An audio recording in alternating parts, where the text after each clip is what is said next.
Yeah. It's TDPHINSTALK. We done came so far. Gotta keep going.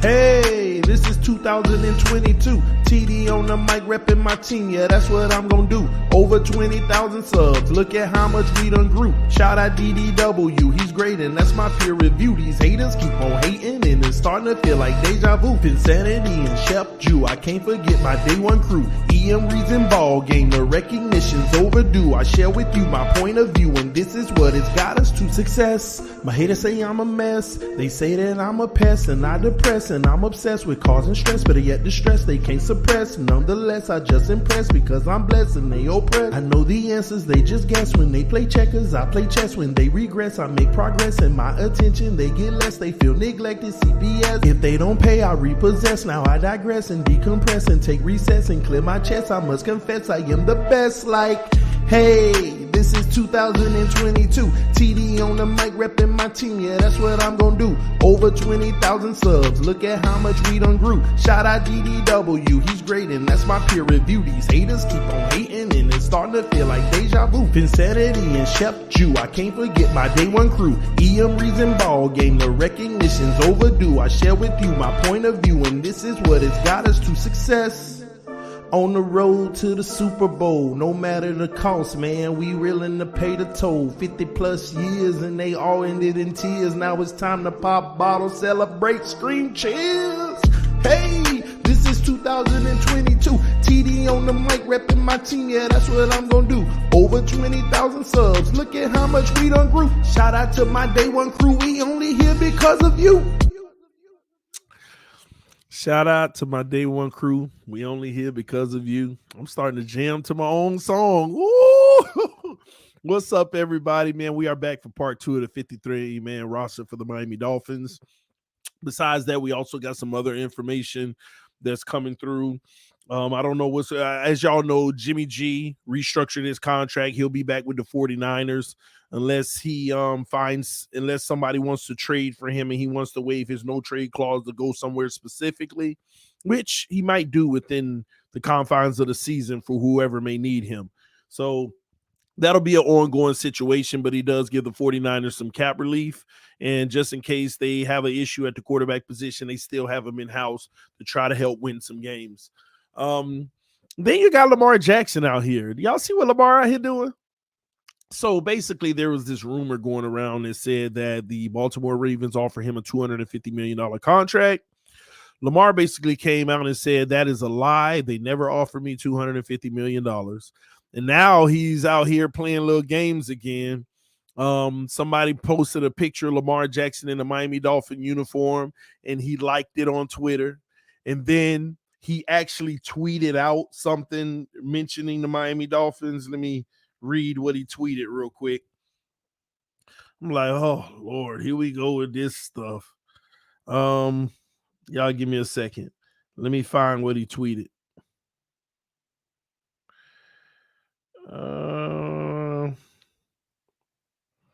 Y'all give me a second.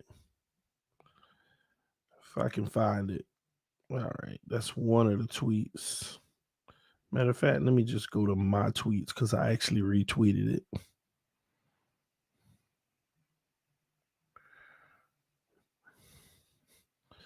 Have yourself a day, Lamar. Oh, Lord. Hold on.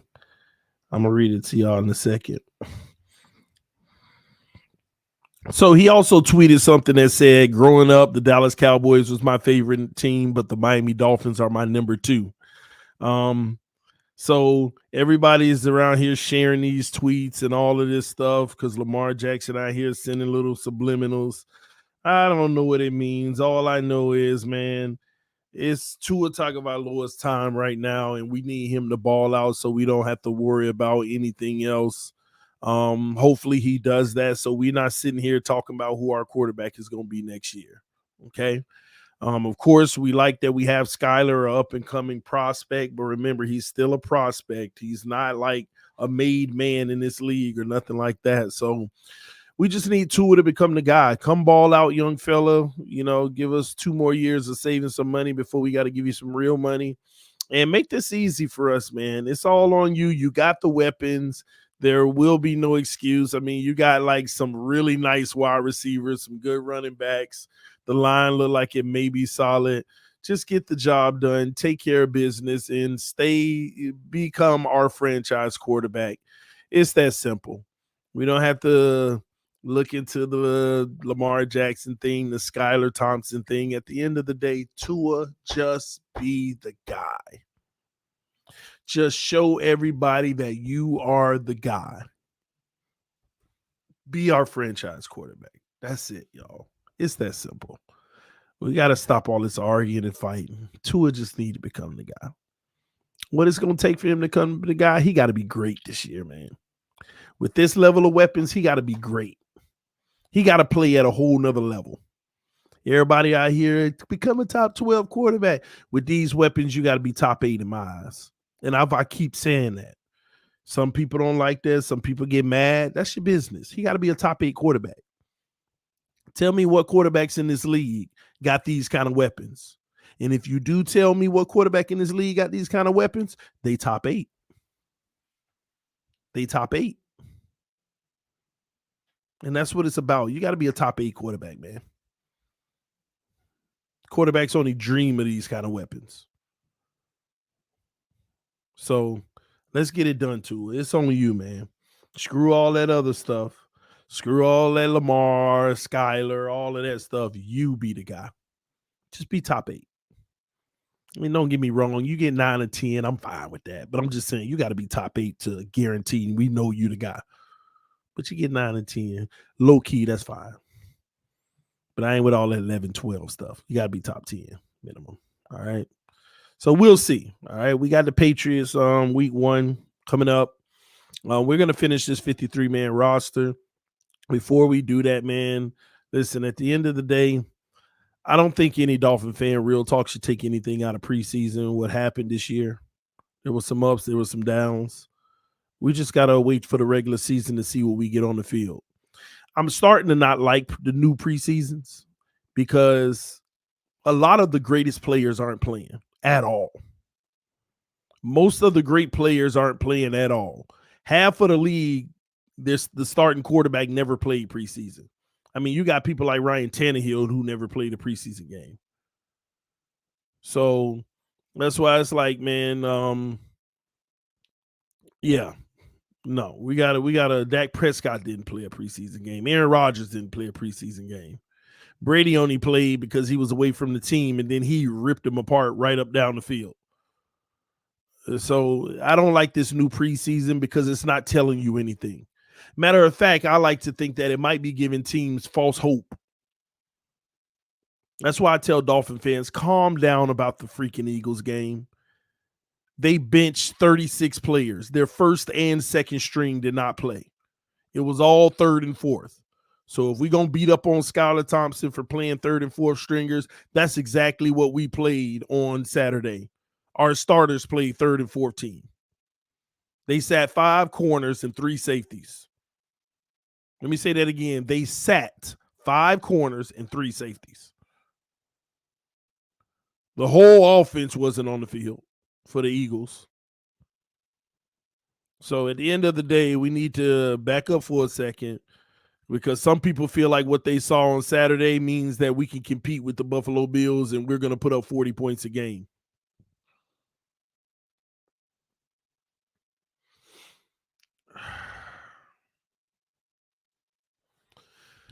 All right. TD, you got to remember Tua was destroying them in camp too. Again, just like our secondary. This is another thing. Let's get something straight here. Some of y'all don't realize that the Eagles' first team offense actually obliterated our secondary in that one practice. We don't know this because they were on the far field and we were reporting the near field. The Eagles starters literally, like the coach even said, that was Jalen Hurts' best practice all off season. He was proud of Jalen Hurts and what he did in that practice. But nobody talks about that. But you should go look at the Eagles beat writers and see what they have to say about that first practice. Our offense killed their defense, and their offense killed our defense. Not in the run game. We did good against their run game. But our secondary, A.J. Brown and those guys were cooking. That's why A.J. Brown went on Twitter and said, now show the passes where I was killing y'all secondary. Because they showed the Tyreek and Tua. A.J. Brown went on Twitter and said, why don't y'all show the clips of me killing y'all secondary? But nobody's talking about that. Somebody said he pushed off. The ref's out there. He can push off in the regular season and don't get called. It's a catch. I mean, however you want to slice it. However you want to slice it. But what I'm saying to y'all is y'all also have to understand, go look at the Eagles secondary in that practice. They had two guys coming back from injury for the first time in limited action. You can't take much after that. I mean, ladies and gentlemen, y'all just stop. Y'all just stop. Stop this thinking you could take something from what just happened in a preseason practice and game and make that the gospel. Tom Brady looked like pure trash in the first day of practice versus us. Then he come out here and rip the Colts apart. You can't take anything from it. Another thing that I realized after hearing the Eagles coach too, you really can't take nothing from it because sometimes another team will come out and say, this is what we're going to work on today. We're not finna sit here and call plays to win or outdo this team. We're going to work on specific things against specific coverages. Sometimes sometimes the two coaches literally work together and say, hey, we're struggling in zone offense. So can y'all run a lot of zone today? And we're going to do that. And then the next day we'll return the favor. You tell us what you want us to run and we'll run that and try to get better at it. And y'all can work on that. Sometimes it's as simple as that. After hearing the Eagles coach say that out of his own mouth, that, we worked on some things. These are where his words were. We worked on some things. He said, I talked to Mike. I told him we like to get a lot more zone looks, or whatever he said. He said like zone looks, and Mike gave it to us. And, we, had ups and we had downs. It was a good way to work on it, though. Sometimes all these joint practices be collaborative. So at the end of the day, I'm just saying this. We did what we had to do last week, regardless, okay? But let's stop sitting here acting like what we saw last week is telling us we're Super Bowl bound. Y'all got to stop this, man. 48 points, though, TD? Are you kidding me? 30? Do you know, literally, out of the 50 players that played Saturday, 40 of them ain't even going to make the roster. They sat 36 freaking people. First and second string. So I'm sorry, it's hard for me to just write what happened as a guaranteed, oh my God, we were so dominant, we're about to kill every team. Y'all got to stop that, man. That's just Homer stuff.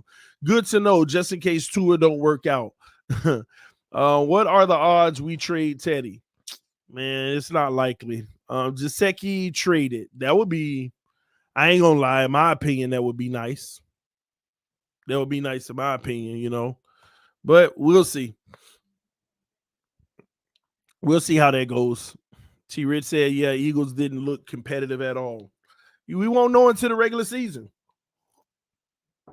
Got to hope that their record ain't better than ours starting out. What's up, EM? I see you, homie. EM Baller in here as well says, so when we look good, we can't take anything away from it. When we look bad, you seem very worried. Dolphins can't win with TD. Well, I think you got the context screwed up, Ian Baller. So let's back up what you said. When we look good, you can't take anything away from it. When we look good, you can take things away from it. The problem is in this situation, we look good against third and fourth stringers. We could take away from that the fact that we did what we were supposed to do, that everybody should have expected us to do. Playing third and fourth stringers, I know we should have put up over 35 points, and we did that. So we can take away from it. We did what we were supposed to do. Had we struggled, that would have been a bad thing. But we didn't. So that's what you can take from it. But when we look bad, you seem very worried. When you look bad, you should always be worried. Whether it's you're playing the first team or the fourth team, you should always be worried because you don't want to look bad at all. So, yeah, in this context, you sure can't win with TD. You can't win with TD. The only time you're going to win with TD is regular season. Week 1, September 11th, go out there and punch the Patriots in their mouth and let's start 1-0. Then you'll win with me. And when week 2 come, let's do the same thing. Then we cooking. So, no, you're not going to win with me. Last year, you won with me. What did I say? Tua killing them. The offense was looking phenomenal. What did I do last year? Y'all remember that? Y'all remember last year's stream? How crazy I went about Tua's on another level. Oh, my gosh. He was ripping them apart in the zone. Oh, my gosh. We're about to win the Super Bowl. You remember that? When you could win with TD? And what was the end result, ladies and gentlemen? What was the end result? So what TD does, he learns from his mistakes. He lives and he learns. He doesn't keep doing the same thing over and over again, which is called insanity, hoping for a different result. He's not going to sit here and be this homer that just keep on being heartbroken because you want to believe lies. So no, you can't win with TD until you do it in the regular season. Thank you for bringing that up. You're actually correct. You're not going to win with TD until you do it in the regular season. And that go for this team and every player on it. It's that simple. Come with age, TD. That's true. Some of these guys are just new Dolphin fans. They don't know better. They ain't been hurt enough. They ain't have situations where they like, we can't get this wrong. And oh boy, oh my gosh. But that's all right. That's what I'm here for. That's what I'm here for, to keep it 100. That's why we keep growing. We keep getting bigger and bigger. Oh, and congratulations. I didn't tell y'all right before I started the stream, we hit a new threshold. 21,500 subscribers. 21,500 subscribers, y'all. Y'all remember a week and a half ago, I said, we just hit 21,000. Let's get to 21,500. A week and a half later, we just added another 500 people. Another 500 people a week and a half later, man. So all the new subs, welcome to the channel. Congratulations on being a part of Dolphin Nation, man. This is a Dolphin family. We got a lot of family members. DDW, Dudley Do Wrong, a huge family member of this channel. Inside the NFL with Reason, family of this channel. Miss Fins, family of the channel. Stephen D, Flip Floppers Morning Show, family of the channel. Miami Sports Fanatics. I mean, it's so many, and I want to keep going, but I gotta stop right there because they're gonna get mad because I ain't anybody who didn't name them, who I didn't name. Because I know all the people, the Smoke Show, Nando, everybody, so many. Dolphins Talk, the writers at Dolphins Talk. Let's see, Chat Sports, I don't know what the Dolphin channel called, Deep Dive or Dolphins or something like that, but Chat Sports, they even talked about me on their show. It's so many. Matter of fact, K Flexing is the GOAT. He was the first one to pioneer all of this. Y'all help me out in the comment section. Give me all of the YouTube channels that you know. Give me every Dolphin YouTube channel that you know. Put it in the comment section. Because you know what? We're going to try to name as many as possible. They all members of this family. I don't think there is a single Dolphins channel that is not a member of TDPHINSTALK. Well, other than the Big O. I don't do him. I just don't. I keep that 100 with y'all. Fando, Dolphins United, absolutely. I don't even know how I missed him. Dolphins United. We met at the camp. Come on, it's more. Fins Tailgate. Come on, it's a lot more than that. It's so many now. It's so many. Ace per head. Come on, Tobin and Leroy. You got Tobin and those guys. What's my man name? I'm tripping here. Dunno. You got Alex Dunno. No, I ain't got a problem with Big O because he a two and near. I got a problem with him because never mind. Skaggs, Larry K, you right? Larry K, Great One Devore. What's wrong with Big O? I just don't rock with him. You know, I'm a grown man. I can tell you right here live on camera. I don't rock with Big O. And a lot of it has to do with his I gotta be honest, I don't like how he acted with the whole Brian Flores thing. It was almost like, never mind. I don't want to get into details. I just don't rock with him. Casual talk with CB83. Fins Talk Network. Like he was racist. Oh, no comment. Barry Cunningham. Can the Dolphins win on Twitter? Dolphins win versus Patriots. Absolutely, we're going to. We swept the Patriots last year. Let's see here. Pete's takes. Yeah, Pete. Man, there's so many. I just know if I forgot anybody, forgive me. And if we haven't collabed yet, hit me up. Let's do a collaboration. The YouTube world is winning. Doug, I think, just hit 35K. Big ups to Doug. When y'all get a chance, go over to his channel and say congratulations. The YouTube world is winning. The YouTube world is winning. I gotta be honest with y'all. The YouTube world has become larger than the beat writers. That's just a fact. The YouTubers have become larger than the writers.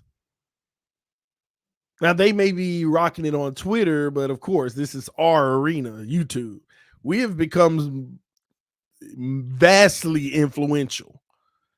And that's a huge win for us all, man. Especially when you got writers saying that they wish they would have took the YouTube route. Just saying, man, this is a beautiful time. It's a beautiful time. And if I was to give any advice to the YouTubers out there, try your best to stay away from the drama. Talk your talk, but stay away from the drama. Like, they're probably going to make some drama with me and Big O tomorrow just because of what I said. I won't entertain any reply. I just don't rock with him, and I'm a grown man and I have a right to. Like, he probably don't rock with me. He a grown man and he has a right to. If he said what I said just now, I would have no problem with it. Said Big O, the real pioneer of what? YouTube? No, not even close. From my understanding, he got fired from his job and then came into this arena. But we all welcome him with open arms. Big O, Larry. We already said Larry. Let's go Ravens in week 2. Ravens getting dusted as well. I argue with him on his YouTube channel. He blocked me. I hear a lot of people saying that stuff too, but I don't. That's how he operates. More shade, and I like it. Sometimes, I like poking it. Shade, poke the bear.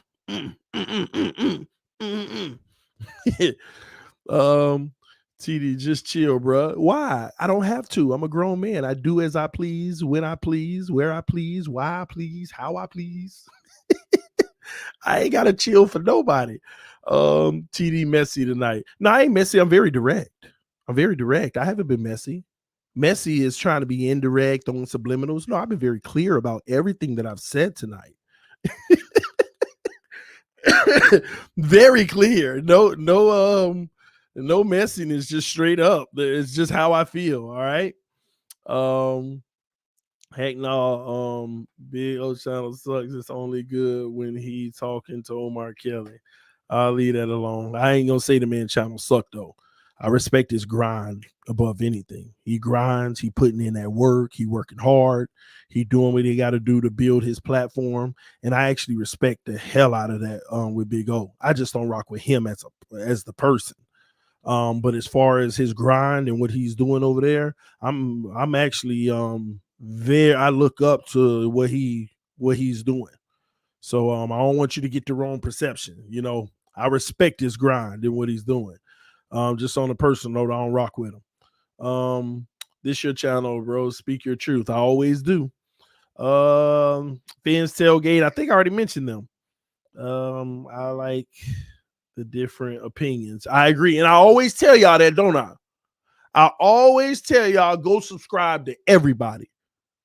Go subscribe to Big O. Go subscribe to Doug, Reason, everybody. You need to hear all the opposing views. That way, at the end of the day, when it's all said and done, you know who's on it and who's not. But sometimes it takes years to know. Sometimes it actually takes years to know who's on and who's not. Who's on and who's not. So there's a lot of outstanding things out here that we're trying to figure out who's on and who's not. I could tell you some of mine personally. I said, let me give you some of mine. So I said trade Xavier Howard 3 years ago because I said you're going to waste his prime. And up to this point, we have wasted his prime. If we don't get it done this year and have a good playoff run, I was officially right. You should have been traded him and got the assets because all you did is waste his prime. We said 3 years of a rebuild. That's why we got rid of Thompson, and I felt we should have did the same thing with X because of his value was so high, you could have got a draft pick. Imagine not making the playoffs this year, y'all.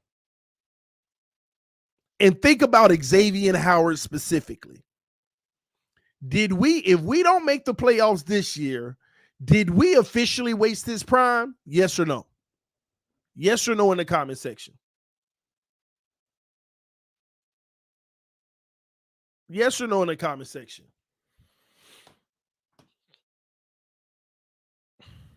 Please. Thank you. If we don't go to the playoffs this year, we officially wasted his prime. That's what I've been telling y'all. That's the only reason I wanted to trade X. It's so many different things that I've stood on that people didn't like. I remember the first thing I stood on was trading what's his name? Trading Laramie Tunsil. They killed me for that, but it happened. And thank God the reasoning behind it was correct. And they did it. That's the same reason I had for saying trade Xavier Howard. Same thing. Another thing, Tua, that's the biggest one in this community. However he turns out, people going to stand on that. If Tua ends up being the GOAT of all GOATs, I was wrong. My projection of Tua was dead wrong. If he ends up not working out, my projection was right and other people were dead wrong. But also, if he doesn't work out, people's projection of Flores was wrong. If this O-line doesn't play well, their thoughts about Flores was wrong. If this running game don't do nothing, their thoughts about Flores was wrong. It was wrong. So a lot of people are standing on some things right now to basically say whether they were wrong or not. But I have more respect for the people that regardless if you were wrong or not, as soon as you know you were wrong, get on the right side and keep it moving. As soon as you know you were right, no need to antagonize people and beat them up for it. Just keep it moving and tell them, hey, man, this is why I felt the way I felt. But it's sad. That's what people are waiting on. So many people are waiting to come back to TD and say, see, you don't know nothing. Tua ended up being great. But they've been doing that for 2 years now. You're wrong. And every time something good happened with them, see, you eating crow now. How many times do we have to go up and down? We got to stop this up and down stuff. He just needs to hit and do it consistently and be the guy. One day you're proving me wrong. The next day you're silent because he do something that ain't looking good as a quarterback. So this is the end of the road, ladies and gentlemen. He got to show it this year. Now, my biggest fear for this team, y'all tell me if I'm wrong. Does Tua have the potential to be another Ryan Tannehill? Not playing skill, comparing their skills. That ain't what I'm talking about. Could it be that Tua, because I want y'all to remember, do y'all remember the last time we went to the playoffs? Ryan Tannehill was doing really good as a Miami Dolphin. Then he got hurt. Do y'all remember that? He was doing really good. Does Tua have that potential with all of these freaking weapons to do good, get the next contract, and end up like the Ryan Tannehill? I don't know what your thoughts are, but that is my biggest fear. That's why I don't have any wiggle room. That's why he has to be a top 8 quarterback to me. That's why you can't be 11, 12, 13, 14, which is great improvement, but you can't be that because all that's doing is telling me, oh my gosh, he played well enough for us to keep moving and possibly give him more money just to be Tannehill all over again. That's why I want to know without a shadow of a doubt, especially with these weapons, Tannehill never had a roster like this. He got to be top 8, and that ain't going to be easy because it's a lot of great quarterbacks with a lot of great teams. But this talent, I mean, any quarterback that got Waddle and Tyreek alone, come on, you got to be top 8. Just them two. You add Gesicki, this kid Azukama, Sherfield. Well, we'll see if Sherfield makes it, but Cedric Wilson. You got to be. Because that is my biggest fear. Tua plays just good enough for us to be like, yeah, he earned the point, he earned the right to move on as our franchise quarterback. Like, he ain't lights out 5,000 yards, but he 4,000 flat with this talent. They don't tell you nothing. You got to be top 8.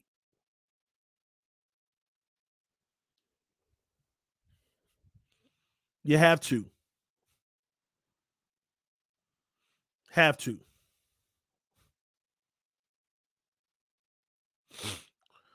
Are you really saying TD can't talk until has put in 30 years? I don't know what he's talking about. 30 years. What they got to do with anything? Top 8, bro. No way in hell Tua gonna be top 8. I would say he's got to be like top 12 this year. See, why we got to move it to what he will be instead of what he need to be, Stevie TV. No way in hell he'll be top 8, but I'll say he needs to be top 12. Does he need to be top 12 because he'll never be top 8? That's a cop out. He needs to be top 12 because he'll never be top 8. That's a straight cop out. You'll never be top 8, so I'll put you just be top 10. That's all you need to be. Why he can't be top 8? Why can Tua Tagovailoa not be top 8? I don't get that. Why are you limiting him? T. Rich said, what's the difference between 8 and 12? There's a huge difference. There's a huge difference. The top 8 have the elements of carrying their team. Those are the guys that make plays and carry their team to a degree. The rest of them up to 12 to 14 and all of that, 10, 11, 12, 13, 14, that's the Derek Carrs. That's the Kirk Cousins. That's all of those guys in this world. Those are the guys that don't carry their team, but they talented. They do their job better than most. Just the traditional quarterback position, they are great at what they do, but they also don't have the physical attributes, the mobility, and all of those things that's going to carry their team.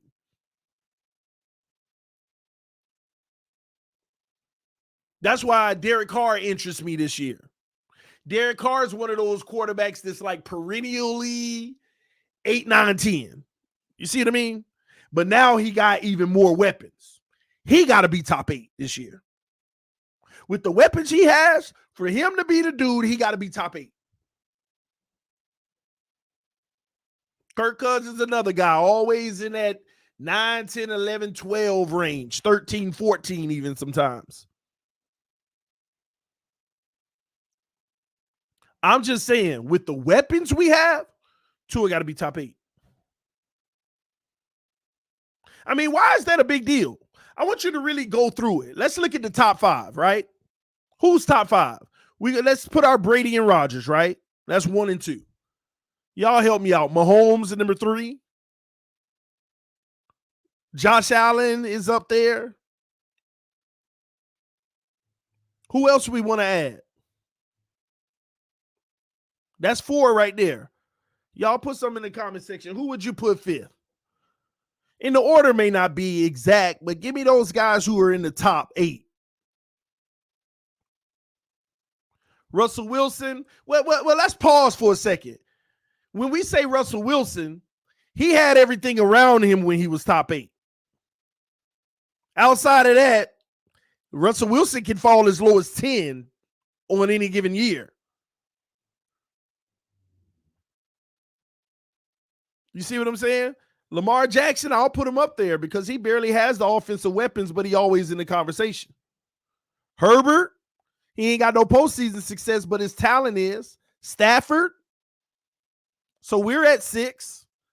I'm not counting Watson because he ain't even been in the league last year. Plus, he barely going to be in this year. So I'm not including him. Because he ain't going to be a top nothing this year based off of how many games he going to play. You see what I'm saying? So where we left off now? Burrow maybe? That's 8 right there. So everybody out here telling me, imagine if Tua had Burrow weapons, he might be better. So why he can't be top 8? Why can't Tua leapfrog Burrow? Leapfrog Herbert? He got the weapons now. Why can't he leapfrog Russell Wilson?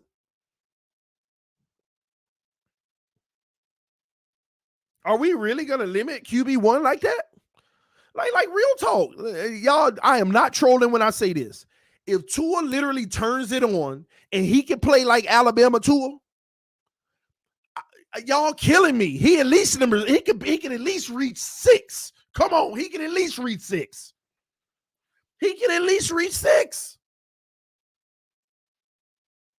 If he can get that Alabama Tua back this year with these weapons, because he got his Alabama weapons. Tyreek better than any weapon he ever had at Alabama. Plus, you got an Alabama weapon in Waddle. Gesicki better than any tight end he's had. So, I'm sorry. If he actually becomes that dude this year and turn it on like everybody say he will, he could be at least 6. He could be 6. He could be 6. Am I wrong? Yes or no? And remember, get out your feelings about hating him. I'm talking about if he turns into Alabama Tua, can he not at least be the 6th best quarterback in the league? Yes or no in the comment section.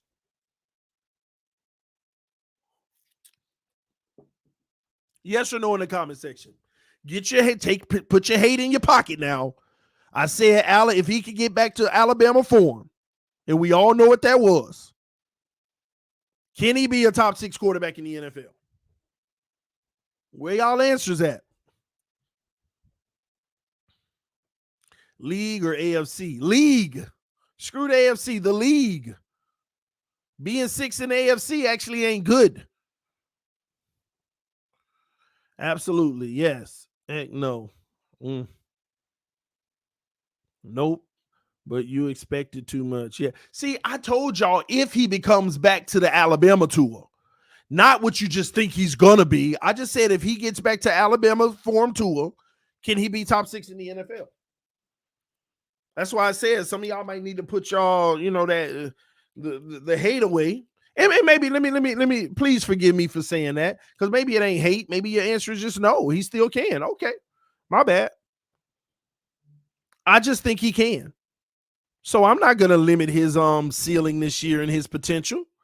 I just keep telling y'all I think he need to be 8 for us to know he a franchise quarterback.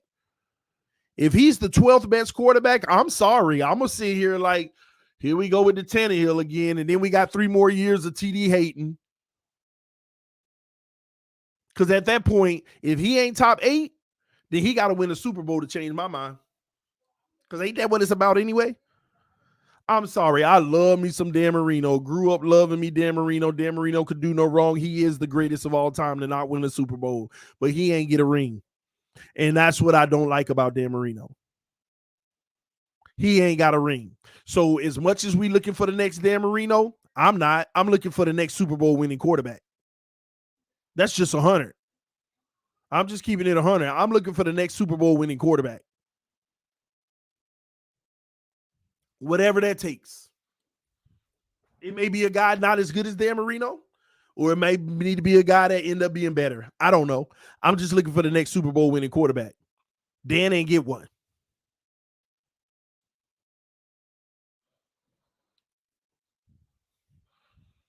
So I don't care what it takes.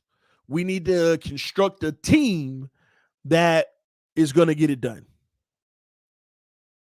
Sometimes I preached this in my first 2 years doing this channel. I was preaching to y'all. You don't need an elite quarterback. Do y'all remember that? That was my main message. You don't need an elite quarterback. You can have a above average quarterback with a great team around them can win a Super Bowl. Y'all remember I used to argue that? To a degree, I still believe that. But it just leaves so much little room for error at all. It leaves so little room for error. Because my biggest fear with Tua is if you can't get it done this year, which is probably going to be the best roster you have ever played on. This is what people need to understand. This might be the best roster Tua will ever play on.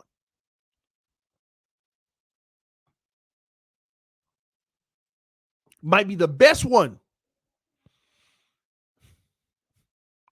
So if you can't get it done this year, and you got to get your money, and so does all these other lower draft picks that we drafted, we're going to deal with the less talented team in about 2 to 3 years from now. So if you can't get it done now, don't the odds get worse getting it done going forward? That's my fear. That's why I'm gung-ho on go get a center. Go get this. Complete the team now. Let's go for broke. If we're going to believe in Tua, let's go. Let's put everything we got behind him and go get it. That's why I feel that way. Because even if he becomes a franchise quarterback and he's a top 5 quarterback in the NFL and he's legit, that still don't guarantee a Super Bowl. Look at Josh Allen. It still don't guarantee a Super Bowl. So when you're in these windows, if you truly believe in a guy, go for broke. Get everything you can around him and try to go get it.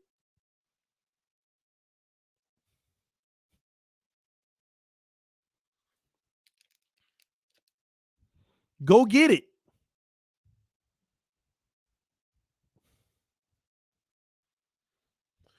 That's why I feel the way that I feel.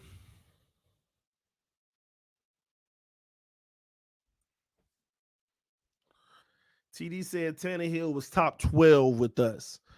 I don't remember saying that, but if I did, boy, was I wrong. He was top 5 with Tennessee when he took over 2 years ago. He was actually the number 3 rated quarterback in the NFL. Led many statistical categories in the whole NFL, like 5 different categories. But once again, Tannehill should actually be the learning experience for us. He should be the proof. You put everything around him. Because think about when Tannehill went to Tennessee. You put the run game around him. You gave him one of the best O-lines in the league. You gave him 1 or 2 wide receiver weapon threats. And now he's looking like a top 5 quarterback. For those who don't know that, by the way, the first year Tannehill went to Tennessee, when he took over in week 5, for the rest of that season, Ryan Tannehill was actually rated number 3 in the NFL. Putting him in a perfect situation.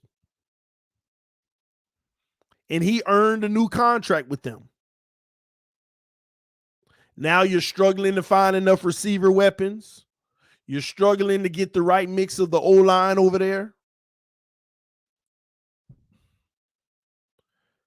Talent around you is going to make you look better, but only while the team can contractually do it. We got to stop being fooled by these quarterbacks on their rookie deal. And that goes for Herbert, Burrow. Now, don't get me wrong. They have the intangibles, but it goes for them too.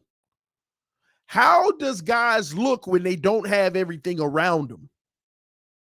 That's why guys like Derek Carr gets a lot of respect in this league. Because although he has a solid team, it ain't never a top 8 roster in the NFL. Derek Carr don't get a top 8 roster in the NFL, but he's so consistent and solid that those are the type of guys that get a lot of respect in this league. But then we go to a guy like Burrow, and rightfully so, he did his job and he balled out, but you have everything to your disposal almost, with the exception of the O-line, and you ball out like you were supposed to. Herbert comes in the league. He got top flight receivers. Well, he had the worst O-line in the NFL. I mean, so don't get me wrong. Some guys do show their value early on, but a lot of these guys come in the league in a perfect situation. Patrick Mahomes came in the league in a perfect situation. He ain't had a non-perfect situation yet. Patrick Mahomes has not had a non-perfect situation yet. And now he got his money. But when does that money even kick in? When does Patrick Mahomes' money kick in to where you'll really see what kind of player he is? Let's see. When does it kick in? It starts to kick in this year. Last year, Patrick Mahomes was a $7 million cap hit. The year before that, he was a $5 million cap hit. This year, he's a $36 million cap hit. And next year, he's $47 million cap hit. So his money's just starting to kick in, and luckily it's only 35 this year. But let's see how that team does. People sit here and act like they wanted to get rid of Tyreek Hill. No, they couldn't afford him at $30 million a year. They could not afford him at $30 million a year. This is the realization you have to realize. They would like to keep that unit together because it's a perennial championship round at least team, but you can't afford to because now Patrick Mahomes' money kicks in.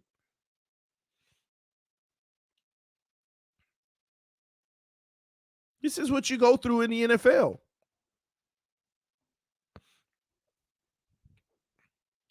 How do these guys look without everything around them? Look at Tom Brady. The reason why you don't really know how Tom Brady looks without everything around him because he always took a pay cut to make sure he can keep everything around him. What about his last year in New England where he ain't had nothing around him? He out there throwing picks intentionally because he's so frustrated. Y'all remember when we picked him off for a pick 6? Out there playing like he's the worst quarterback in the league. And then go put up an MVP season. We got to pay attention to that. That's why if we can't get it done this year or maybe next year, if we can't get it done, then what makes you think we're going to get it done moving forward, giving our quarterback even more money? That's all that matters. That's what you need to think about. That's what you got to think about. TD, stop trying to convince yourself that Tua might be the answer. I just don't see it. Well, Marcus, you got to speak for yourself. You just don't see it. I don't see it either. And I'm not trying to convince myself. But what I am saying is we all could be wrong. My personal opinion of the matter is I don't think Tua is a franchise quarterback. I think he will improve this year. I've continuously told people that if we would have started him his rookie year in a pro-style system, and let him struggle for 2 years, year 3, he would have actually been a franchise quarterback for us. Now here we are in the system that he probably belongs in. This is his first year running it. There's going to be some struggles in it, y'all. I promise you. There will be some struggles in this system as he learns it, as he gets his feet wet against these different defenses and these different coverages. You're going to have some games where he absolutely lights the team up. But remember, that's no different from last year. There were several games he lit teams up.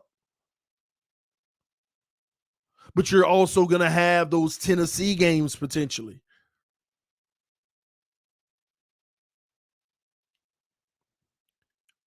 I think Tua was done a disservice ever since he came into this league to begin with.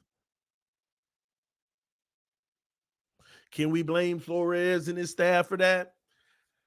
I'm going to tell you, yes, you have to blame Flores and his staff, but at the same token, you can't blame Flores and his staff because he wanted to win. So he wanted to make sure he installed a system where Tua could play as early as possible because the front office was forcing him to play and make sure that he could still win games. And don't forget, Flores won games with Tua. And that same raggedy system that many people talk trash about, he won games with Tua. Tua has a winning record in that same quote-unquote raggedy system that everybody talks about they gave him. He won games. And what I'm trying to tell people, had they put Tua in a system, a pro-style system, without, like y'all argue, the O-line, his lack of development yet, and the lack of run game, people would have been talking about him 10 times worse. Not me, because I would have knew in a pro-style system this is what's supposed to happen. That's why you got kids like Trevor Lawrence, Zach Wilson, all of those kids in pro-style systems. They're going to do it for 2 years, and then the third year they'll be expected to shine. The difference is this is his first year in this system, and he's expected to shine in his first year in it.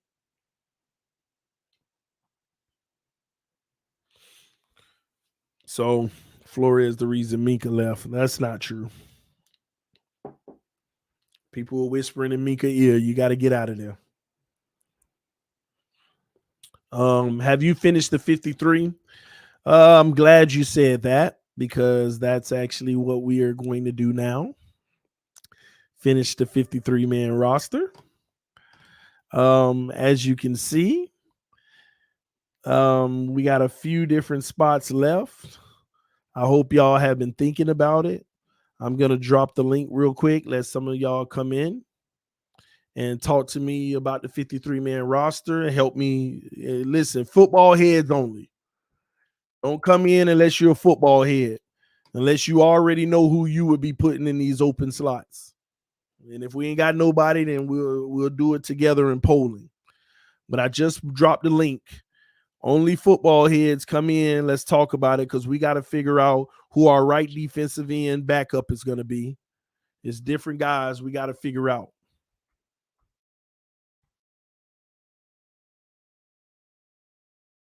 Did y'all see who we cut? Sony Michel? What did I tell y'all?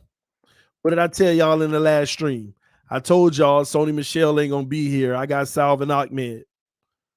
Remember that on the last stream earlier today? And sure enough, they cut Sony Michel. He's out of there. All right. What's up, Brendan? Yo, what's up, TV? I'm good. You got a lot of echo in the back. They say, why don't you have Skyler on there? We're going to go over it. I mean, maybe he makes it. I'm just, I'm going down to the wire. We got to have best players available when you get into this point. Hey, is that better? Yeah, it's a lot better, bro. Okay. You got to have best player available.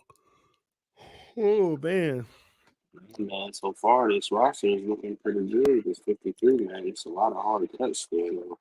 Yeah, it really is. Let me bring this up real quick. I also left out one guy that I think I should have already put on there, and that's see, this is what gets me, because I think Duke Riley will make the team. The problem is he's Jerome Baker's backup, and that's where Channing Tindall is. Okay. So what do you guys think about that, even in the comments section? Because I know we keep saying Tindall because we drafted him, but it'll be interesting. EM, man, what happened to you earlier, bro? You gonna hop in here? Hey, what's good, TD? I'm good. What's up, Peach Creepy Uncle? I'm the other EM, the OG EM. I know EM Baller. EM Dolphin stole my name. Oh, wow. Ooh. I'm surprised you don't have 3 quarterbacks. I got 3 quarterbacks. No. I have 3 quarterbacks on my 53, but we did this 53 together as a community, and we've been going player by player, to the best available. And we're going to get to that point, but right now we still got to fill our second strings in before we go to the third. So we still got linebacker positions that have not been established yet, and we got to figure that out right here. And I totally agree with you. River Craycraft, I believe, will make the team over Lynn Bowden. But my question is, are we going to keep 3 or 4 running backs? I think we'll keep all 4 running backs. All right. That's my take, but we'll see. Yeah, we'll see because because they're going to keep 3 quarterbacks, I believe. So they're going to have to make go around it. And I feel bad because I don't think Ethan Carter will make the team, and I kind of like him, but Nah, I love Ethan Carter. I'm a Nebraska guy. So right. Too. Yeah, so right now what we're dealing with, we need to figure out the second string left inside linebacker and right inside linebacker.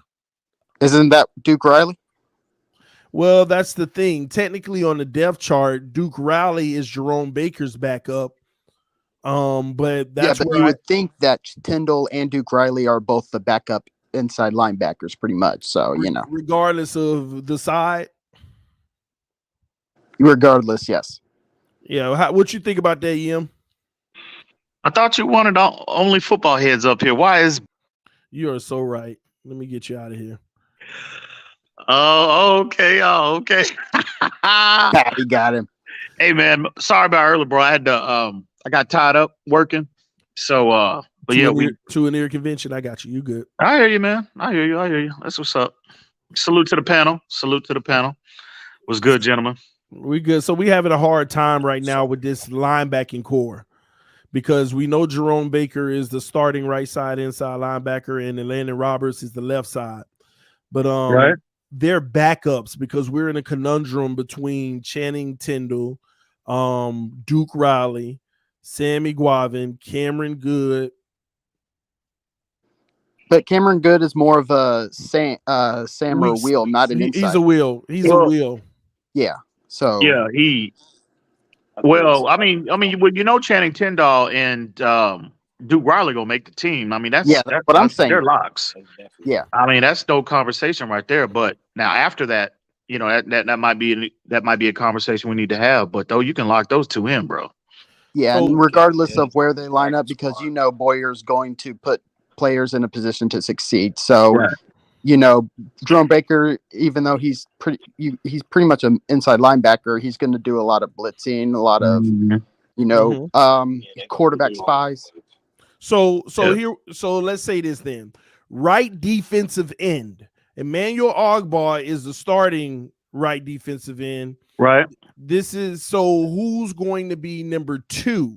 Because on the depth chart, their initial one, they have Porter Gustin. I think Porter Gustin's making the team. I think he is Ogbah's backup, to be honest. Really? You think so? No.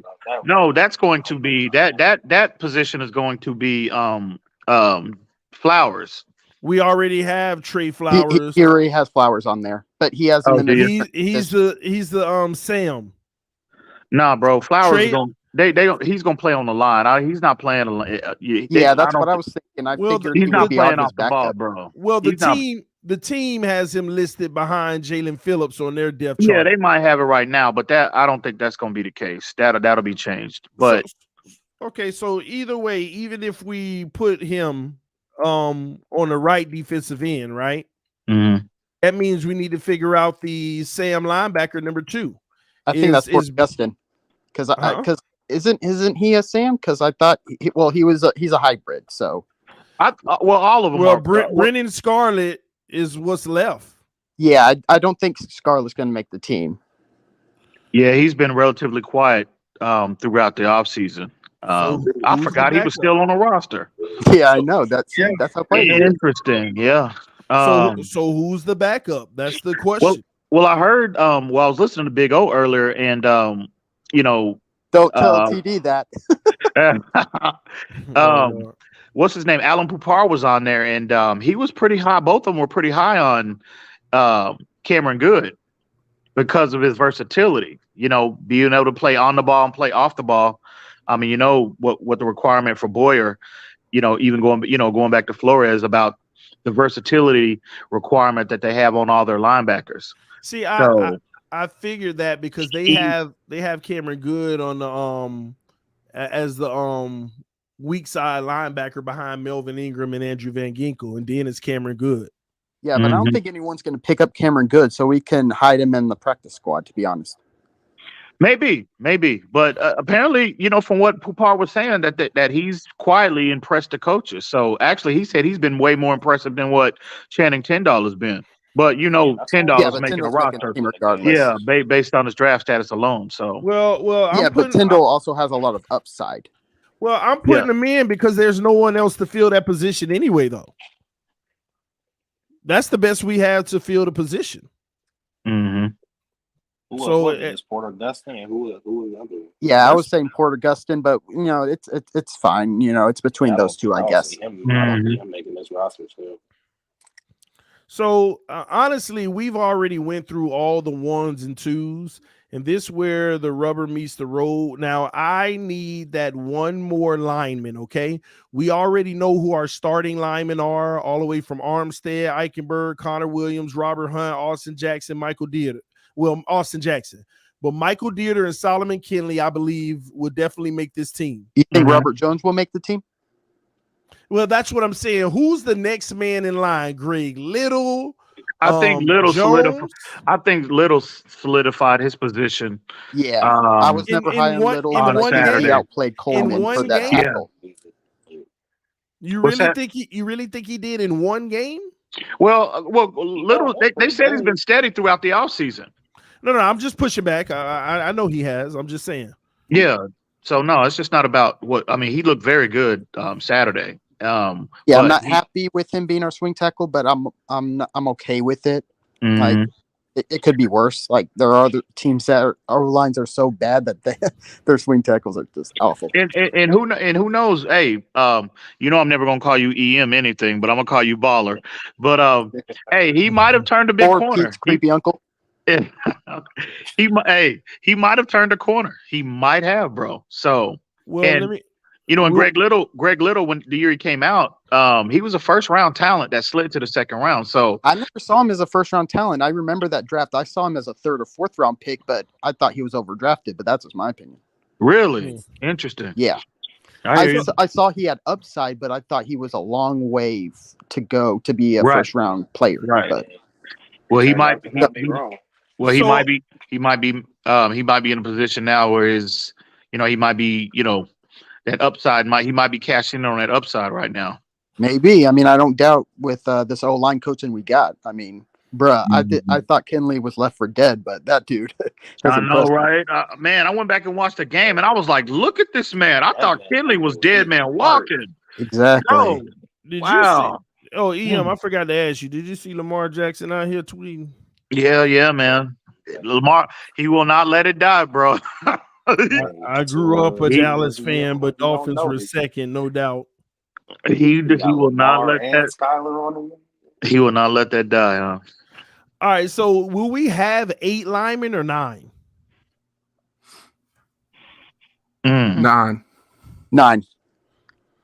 So who gets the last spot? Larnell Coleman. I think Greg Little. No, Larnell Coleman's got to go. I think Robert Jones maybe. He's got upside and he looks. Yeah, Robert Jones. Decent. Yeah, I agree with that. I'm taking Jones over Coleman. I was going everyone. By the way, I just got up here. Hey, salute, man. Homie. Salute to you. Yeah, Coleman's going back to the practice squad. If it was me, Coleman needs a bus to get out of here. You think he's got upside to stay on the practice squad? Now, y'all need to be fair. Larnell Coleman is a 7th round pick. Okay. I mean, at this stage, he probably is exactly where he's supposed to be. Maybe, but he don't belong on a 53-man roster. He needs to go to the practice squad. That's right. That's where he needs to be. Hey man, ain't nobody put Noah on here yet, but we'll get there. TD, did you carry? You carried 3 quarterbacks. Did you carry 3 quarterbacks? Not yet. Oh, okay, my bad. Okay. Robert Jones, because I need to fill the guaranteed spots first. So now I guess it's important for us to do the cornerback, the third cornerback. Right now we got Byron Jones, Keon Crossman, Nick Needham, and Xavier Howard. Who's the number 5? Kohu. Well, no, Noah's 5. I mean, Noah's gonna be on the roster, bro. You sure? Oh yeah, Oh, Noah's yeah. gonna be. Oh, yeah. Noah's making the roster. They Yeah. need So one more year with is him. there anybody better than Noah? Well, that's not the question. Yeah, sure. but they could eat Noah's salary. I mean, Nah, why They're not not? going to do that. No. Chris Greer's not this year. He's gonna give Noah one more year to prove his worth. And no, you know how Chris Greer feels about his draft picks. Yeah, I don't see that happening. That'd be a shocker for me, though. It would be. And I agree. He should be off the. He hasn't shown enough to warrant a spot on a 53-man roster. But I just think Greer is just. Noah makes $3 million this year, and he's a $5.5 million dead cap. Yeah, first round pick though, bro. Entering his 3rd year. Just been so bad. Gosh. Yeah, he's been terrible. You got to give him one more year, right? He's only 22 years old. Yeah. I mean, how long did it take X to click? 2 or 3 years. It looked like he's been regressing this year, though. My problem. Who was that? Xavier Howard? No, it's not. Oh yeah. And I hate, he's been terrible. Not much to regress. And I hate that, man, because who else? Don't you got some other good corners that deserve an opportunity? You already have Crossman on there, right? I already got Crossman. So you said X, Byron, Needham, or Locks. Cahu. Help me with the name Cahu. Yeah, I saw that Barry Jackson article earlier. And he talked about he's hearing a lot of conversations surrounding him making the 53. So and the only reason is because Trill and McKenzie end up going on IR. Right. But would Noah have healthy? Noah would be gone. Or they wouldn't have went with Crossing. I can't believe I'm finna write Noah's name on here. Hey man, Noah ain't going nowhere this year, bro. Let's go. No, I don't agree with it, but no, Chris Greer is gonna give him one more year. Just give him time. He's 22 years old. But man, you would think though he would show you something though. I mean, man, Noah he's been on a milk carton, bro, since we drafted him. You know what I mean? So for sure. All right, so here we go. We got our roster, okay? Now we only have 2 positions left. Now I know I got QB3 up here, but we don't know. And we got one more slot down here that could be any position. The truth is we have to go through the entire roster and go best player available. So TD, you don't think Skyler is a lock though? I think you can go ahead and pencil him in. I have Skyler on my 53. The issue is I heard Mike McDaniel's press conference and he pissed me off. No, well, why? Because the way his wording was, it was like, well, he's done everything to, deserve a right to play football, but it gets a little, it's risky because somebody could snatch him if we put him on the waiver, and it was just like, why aren't you saying he's done a great job? I think he's gonna make it. Just tell us. Well, I think he said what I took from it, what makes me think he's a lock is the fact that he said he can sleep easy tonight. Knowing that I thought it was like knowing that he's gonna be in the NFL regardless. No, he meant on his team, bro. And I think the reason why he won't come out, and I think that both of them has been very guarded in their at least publicly in their praise for Skyler, because again, I mean, the fan base, you already got people, banging the table for it. Skyler to be QB1, and they don't want to feed into that. They don't want another distraction heading into the offseason. I mean, into the regular season. So no, Skyler is a lock, bro. That kid has shown too much this offseason for them to risk him on the waiver wire, because there's no way. And to be honest with you, I heard that the Dolphins, the reason why they went ahead and selected him, they didn't want to risk him getting undrafted and becoming an unrestricted free agent, because there was a lot of teams lining up. It was like 25 teams lining up to sign him allegedly. So no, he's a lock. Skyler's a lock, bro. Hey. Oh my gosh! So how would you feel if he didn't make the roster tomorrow? And I'd be upset. I'd be really upset if that happened. Do you think politics would be involved? Oh, it'd be primarily because of politics, bro. That'll be the primary reason if they were to make a dumb move like that. Because not the kids play on the field, because we talked about this the other night. But based on their play on the field in the preseason, when you're comparing him and Tua, I see no difference between the two. No separation. So if you're high on Tua, if you're that high on Tua and you got a kid that's coming in his first camp, leapfrogging Teddy Bridgewater as the number 2 guy, I think we can all agree to that. I mean, it's unofficial, but I think it's a foregone conclusion. Skyler is the guy, number 2 guy. So if you're high on Tua, and you got another player that's coming in that's close to him, maybe, or in my opinion, again, based off what we've seen in the preseason, they're at they're dead even in my book. There's no way in the world you just disregard him and just cut him. And no, bro, he's a lock to be on a roster, in my opinion. I agree. I have him on my 53-man roster. I guess this is where the toughest decision comes for the Miami Dolphins, because technically, ladies and gentlemen, we have a 52-man roster as of right now. But now, who gets that last spot? What position will they want? What player on this team that's not on this roster? We already know our special teams. We got all 3 quarterbacks making it. You got Chase Edmonds, Raheem Mostert, Myles Gaskins, and Salvin Ahmed at the running back core, what I believe. The wide receiving core, Tyreek Hill, Jalen Waddle, Cedric Wilson, Eric Ezukama, Trent Sherfield, River Craycraft.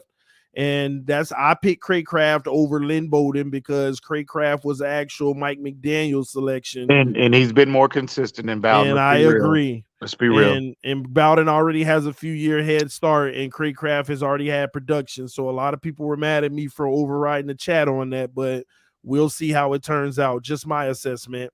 Tight ends, I only went with 3: Mike Gesicki, Durham Smythe, Hunter Long, but I also have Alec Ingold at fit fullback outside of the running back and tight end. We already know the O-line. We just solidified that.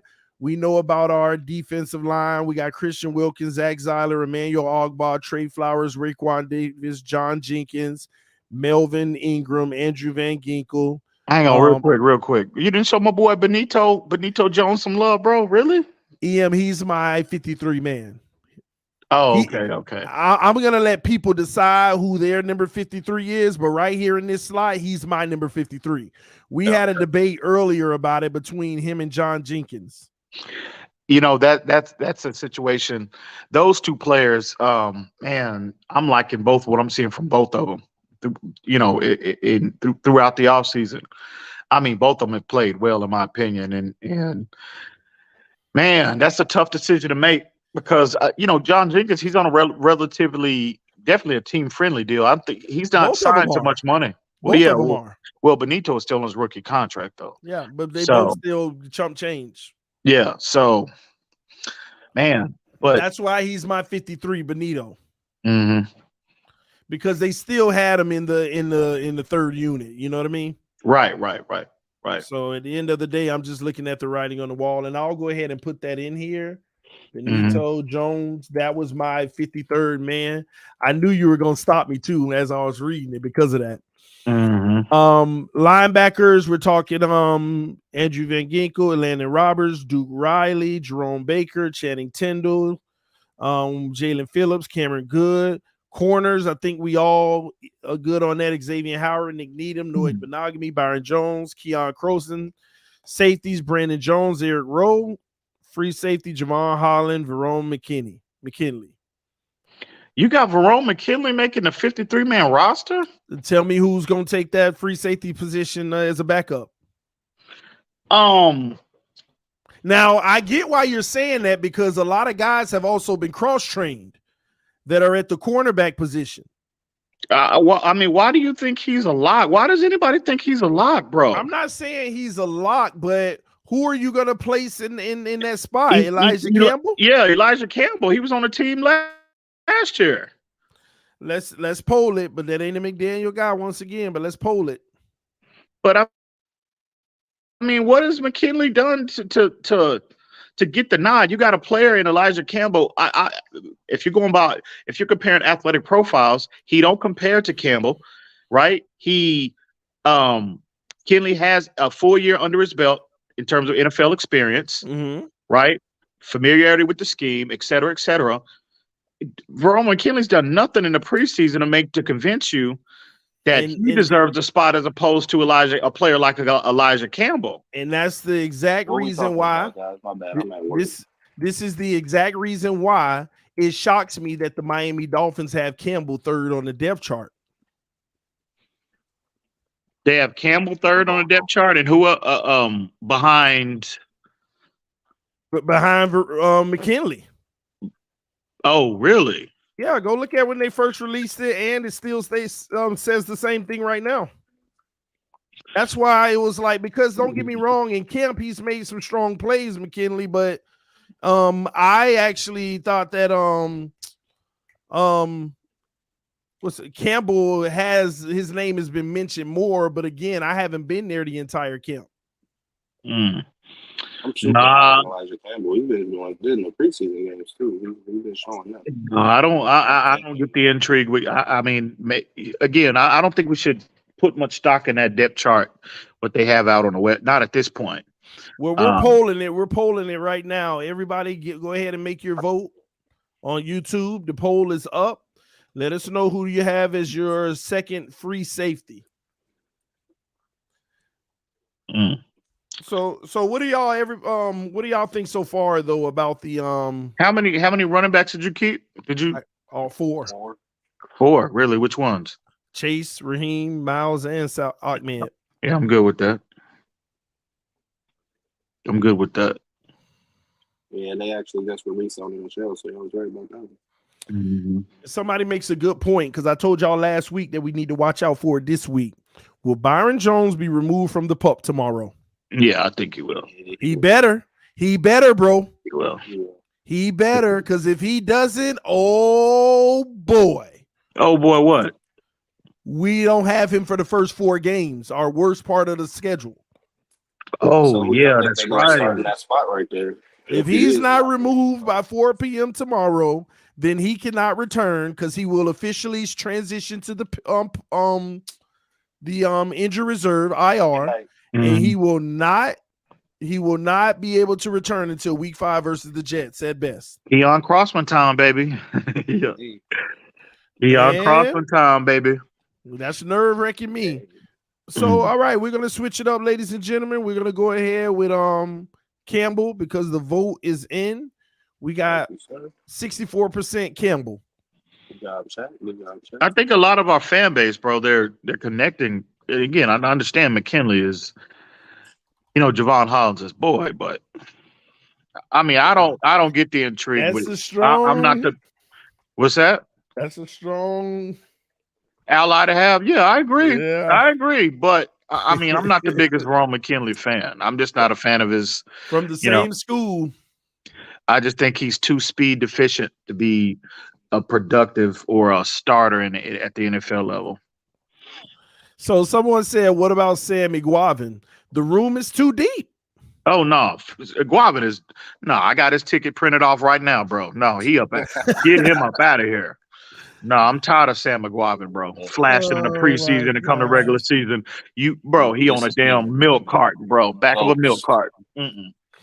Nah. I mean, we got to talk about all the players who basically are left out. So, again, we got McKinley left out. Clayton Fledglam. No, he should have been gone. Yeah, facts. And they can recoup how much? Like $3 million against the salary cap, or was that last year? Let me look it up.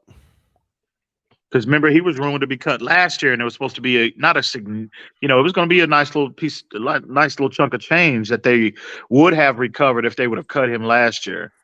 But I don't know what his, contracts vary from year to year, so I don't know how it's structured for this year.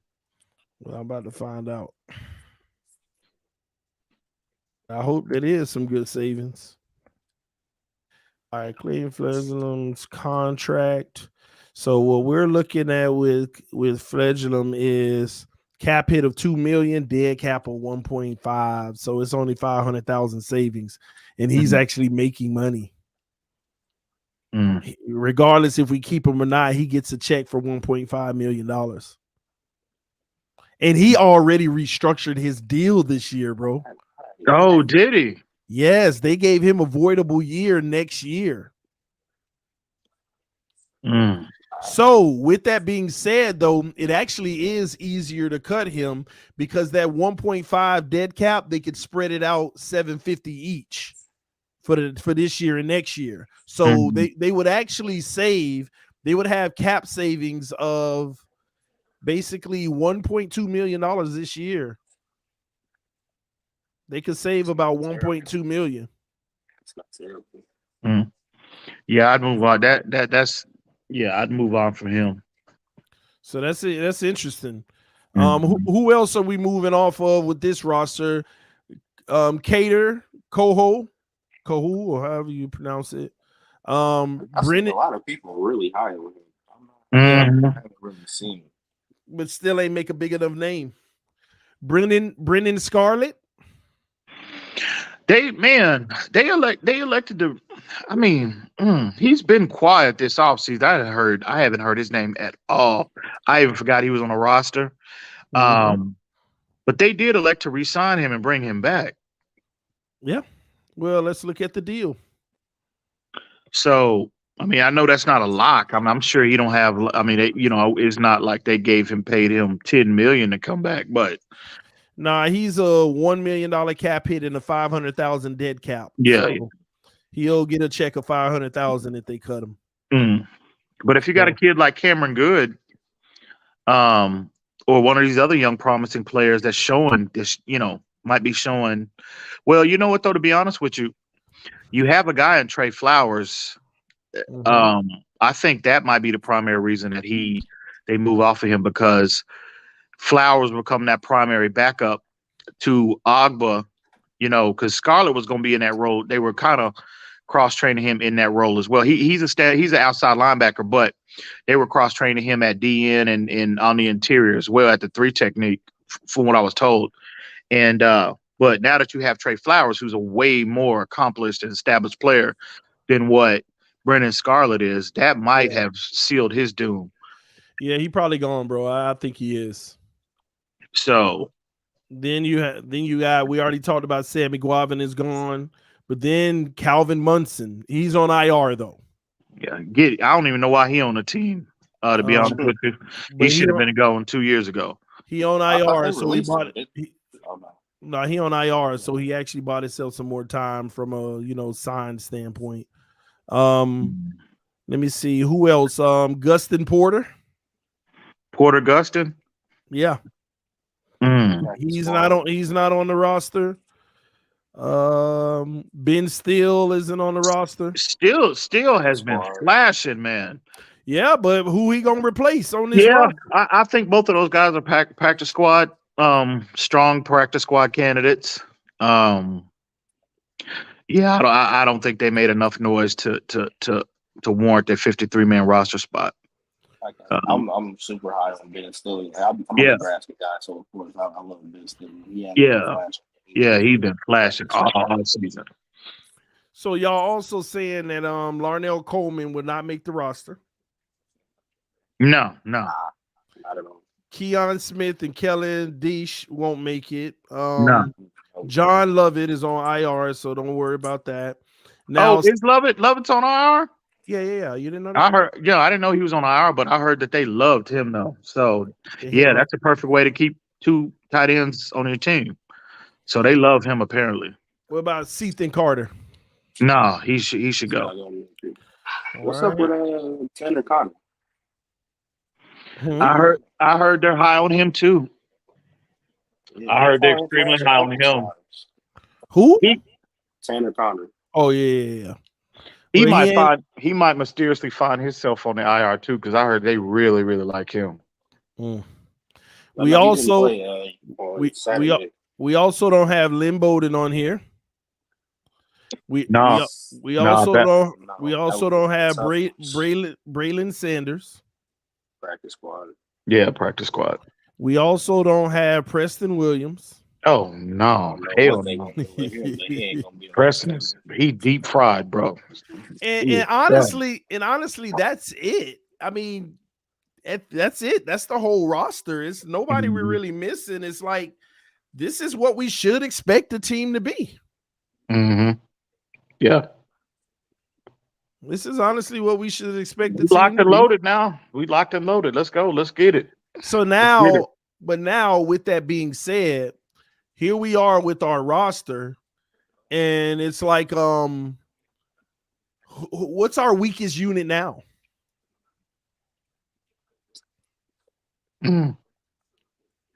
Weakest. It's still got to be. I would say it's between the right side of the line, that right tackle spot. No, unit. Okay, well, O-line is still looking. Connor Williams looking a little bit better, but if you're gonna go weakest unit, man, you still have Jerome Baker and Atlanta Robinson, your starters, bro.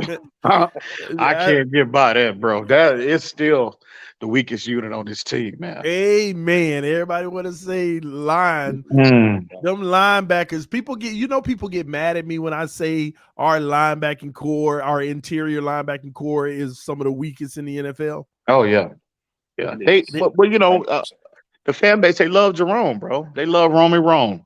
Why? I have no idea. But his 112 unimpactful tackles he gets every year. He gets his 5 free blitzes, you know what I mean, free pass to the quarterback, and gets them free sacks every year.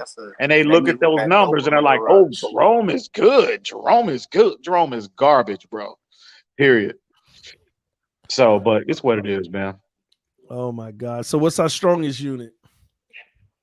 I say wide receiver. Yeah, wide receiver. Really? I love this unit, bro. Well, yeah, it's definitely the deepest. Look at that unit. Oh yeah, Waddle, man. And as a problem, it's hard to say that that's not one of the best. That unit is sweet. Solid depth. Yeah, I love it. Anybody go down, you should still feel good. Yeah, for sure. Tyreek can go down, and you still should feel good about your wide receiving core. But I love the D-line, too. I love the depth on the D-line, especially now with the addition of Trey Flowers. Oh, it's monstrous, especially when you're adding out the linebackers on the edge. Yeah, man. In the second string, too. Yeah, for sure. All they need to do is trade Jerome for Roquan Smith. Like, why can't they just make a quick move like that? Literally, take Jerome Baker and add a draft pick, add a third rounder with it. And nobody wants Jerome. Who wants Jerome? Like you got teams lined up, bamming on Chris Greer's door. We want Jerome. Who wants him and want to pay him $13 million? I mean, real talk, bro. It's easy, a lot easier said than done, my friend. Right. Trust me. If it was that easy, he would have been done. He would have been gone. He would have been out the door with Flores, to be honest with you. Well, yeah, you're right. You're a Baker hater, bro. They need to call Pittsburgh to see if they can get him over there. Yeah, Flo, that's your boy. You hey, what you giving for Jerome? Hey, I make excuses for Flo, but that's one right there. He get nope. And you know what? That probably was the nail in the coffin that finally got him up out of here. They was Stephen Ross was going, he had his personal drama with him, but I guarantee he went back to his office and looked at that roster and said, this motherfucker actually, pardon my language, TD. He said, this dude actually gave this fool $13 million contract. Oh no, get him up out of here. I guarantee you that's what he said, bro. No, he got to go. Oh my gosh, man. So all right, so we got our roster. I think everybody is good with where we are. I'm gonna drop the link, bring some more people in because we need to talk now and have a quick conversation. Man, how do we feel about this team? Is this the team that you feel that you can actually do some real damage with, potentially have a Super Bowl run? Like, what is our ceiling? That's kind of what I want to talk about. We think we know what our roster is. What is the ceiling for this roster if it stays healthy? What's y'all thoughts on that, man?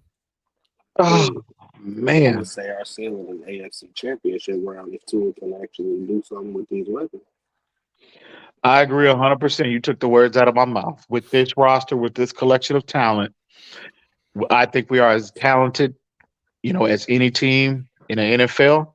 It's going to come down to what level Tua can get to. If Tua gets to that top 12 level, we can compete with any team in the NFL, AFC or NFC. But if he doesn't, top 8, we're going to have issues. So, Good evening, gentlemen. First of all, this is a great time to just break this down. I appreciate you, TD. EM, we spoke last night. We have to go in again, but I'll take it a salute different to way. you, man. Salute to you, bro. My confidence is in the running game because, like, I broke down the tape with Shanahan and McDaniel. I spoke about that. Why am I confident? I think because of Smythe and Hunter Long and Engel. And I know, why is this guy always talking about Engel? But my focus is not on the lineman as supposed. But when I see 20-yard runs and when I see 30-yard runs, it's specifically because of the fullback in this offense. And so I am confident in the first 4 weeks. I said it this morning. TDU was there. 3-1 is my expectation coming out of the gate. I think it'll take about 9 weeks for the NFL defenses to adjust, get us on film. No one has actually faced us with Waddle, like I said, DM with you on the panel. I don't think no one can play single high. They actually went deep on cover 3. So no one could play single high or press on us. Apparently no one could play cover 3 on us, and we still will go deep on you. So I'm cocky because of the running game, the scheme, and I'm also cocky because no one has ever had this kind of speed that we've had before. So 3-1 out of the gate for me. I'm confident. I hear you, Sharif. Listen, man, I wish I could did not say co-sign Tua that. one time in there. It's not about Tua. It's about this scheme, this stretch, outside zone and inside. Just watch Brian Baldinger, and you try and understand that it's the blocking scheme, the fakes. Listen putting that ball on. Listen here. At the end of the day, sure, it's going to be refreshing. It's refreshing to see the new concepts that Mike McDaniel is implementing. But at the end of the day, man, it's all about execution. And you got to forecast, early, in particular early on, and the fronts that we'll be facing in the first 5 games. Right. There's going to be a learning curve. There's there's some things we can take away from the preseason for sure and be encouraged about. But at the end of the day, look at the fronts that we're facing in the first 4 or 5 games. Yep. And again, new scheme, it's going to take all of them. It's going to take a while for this O-line to gel and get on the same page and develop that cohesion. So I wish I can co-sign that, that 3-1 record prediction, Sharif, but I just look at the teams we're facing early on, and I just think we're not going to be able to run the football with any level of consistency against Baltimore, against New England, against Buffalo, or Cincinnati. I just don't believe it. I have to see it before I believe it. And I think early on, since we're not going to have the running game is not going to be to the point where, it can actually, take pressure off of Tua. And I think Tua is going to be boxed in and he's going to be forced to make plays. And again, that's why I think, what level Tua can get to, is going to determine how successful we are overall as a team, especially early on. So we'll see. Hopefully I'm wrong. I'll be the first out in front of everyone to say I was completely wrong if McDaniel was able to transform this O-line from a run game standpoint into a upper tier team. But I just don't see it happening, bro. Yeah, I'm with you on that one. I would say this. It's not on Tua. For me, it's on this O-line and then having a lead with this defense pin airs back. I didn't say Tua one time this morning or this evening. It's this scheme that's going to fake teams out and have teams biting one way. Yeah, Sharif, but Sharif, I just think it's not on Tua. It's on this scheme. Sharif, and I appreciate you, Sharif, but that's where you were dead wrong this morning and you're dead wrong now. This is all about Tua Tagovailoa. That's right. We can say whatever we want, and we can sugarcoat whatever we want. In the NFL, it's either you got one of those dudes or you don't. So now we got him the offensive line, we got him the running backs, we got him the weapons he needs. It's all about one man. It's not about I mean, maybe that's just my perception, but that's the way I look at it. When I look at teams, teams are all nice, but I look at the quarterback position, and if a team has that guy, they can win any game because that guy can win you that game. It doesn't matter about scheme. It doesn't matter about the players on the field. It's about the quarterback, in my opinion. And this is where that inconsistency bug scares me. Like, I don't know about you, but that first completion to Tyreek Hill gave me the jitters because it reminded me of the inconsistency that's become the tagline with Tua. Yeah, he went on to execute the drive and get a touchdown with a beautiful pass to River Craycraft in the left side of the end zone. But that first long pass that he admitted was underthrown, 9 times out of 10 against the first string defense is playing, as you said, cover 3, that thing is getting picked. You know what I'm saying? And Tyreek Hill made an excellent adjustment, right, to get to that ball and make it a completion, right? He really deserves the credit for that completion rather than the throw, which everyone, is debating over these last couple of days. But yeah, it's still that inconsistency. So I got to agree with Lewis here. He's got to execute this system, and execute it at a high level for us to finish 3-1. And for me, I like to see the fakes, the handoffs, the gimmicks, and the front 7 follow, and all of a sudden, Mostert is up the side. That only gets you so far. See, Sharif, what you're like. I heard Baldinger, and he highlighted the scheme, which I do agree. It's going to it's going to be have a it's going to have a positive effect on the O-line. I do agree with that, but I think what people are they're missing is the level of talent that San Francisco had at their disposal with Trent Williams, with Laken Tomlinson, Pro Bowl guard, with Alex Mack, borderline Hall of Fame center. You got Mike McGlinchey is one of the most dominant run blocking right tackles in the entire league. We don't have that level of personnel. I'm sorry. People need to realize our O-line ain't even half of that. So we don't have that consistency up front. And again, if I'm wrong, bro, I'll be out front. I'm going to be out front and saying, I apologize, Mr. McDaniel. Salute to you. But at the end of the day, sure, conceptually it's going to be refreshing to see, but it's about execution. It's about talent up front. And I just don't think we have the level of talent. No, I know we don't have 1 through 5, the level of talent that San Francisco had in previous years. It's unproven at best. And we got to see it manifest. Do you trust Perry and Applebaum, EM? Do I trust them? Perry and Applebaum. I mean, specifically. I mean, I can't answer that because I haven't seen Applebaum on an NFL level. I haven't seen. I don't know what they're gonna. I don't know what they're capable of with this personnel. I have no idea. Just the O-line. That's what they're working with. Just the O-line. Also, it's a trade-off. We don't nearly have the talent that San Francisco line has on the O-line, but we have greater talent at the receiving core. It's a trade-off. We got the receiving core that San Francisco didn't have, but they had the O-line. But the heart and soul of this scheme is the O-line. Right. Understood. I just think that you hit on Hunt. You got in Armstead and you got Connor Williams. All you need is the other 2 guys to stand up and throw up. I don't think that big a deal. And they've been a complete train wreck as far as their career has been in the NFL. They've been train wrecks, both of them. Up to this point, that is true. So I we'll see. Listen, I'm in a wait and see approach with this whole Mike McDaniel and this run game experiment, and I'm hoping, I'm praying that we get.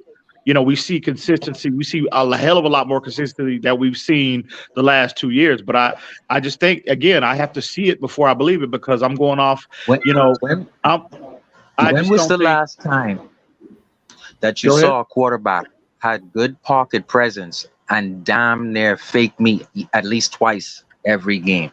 Tua has faked me with the camera.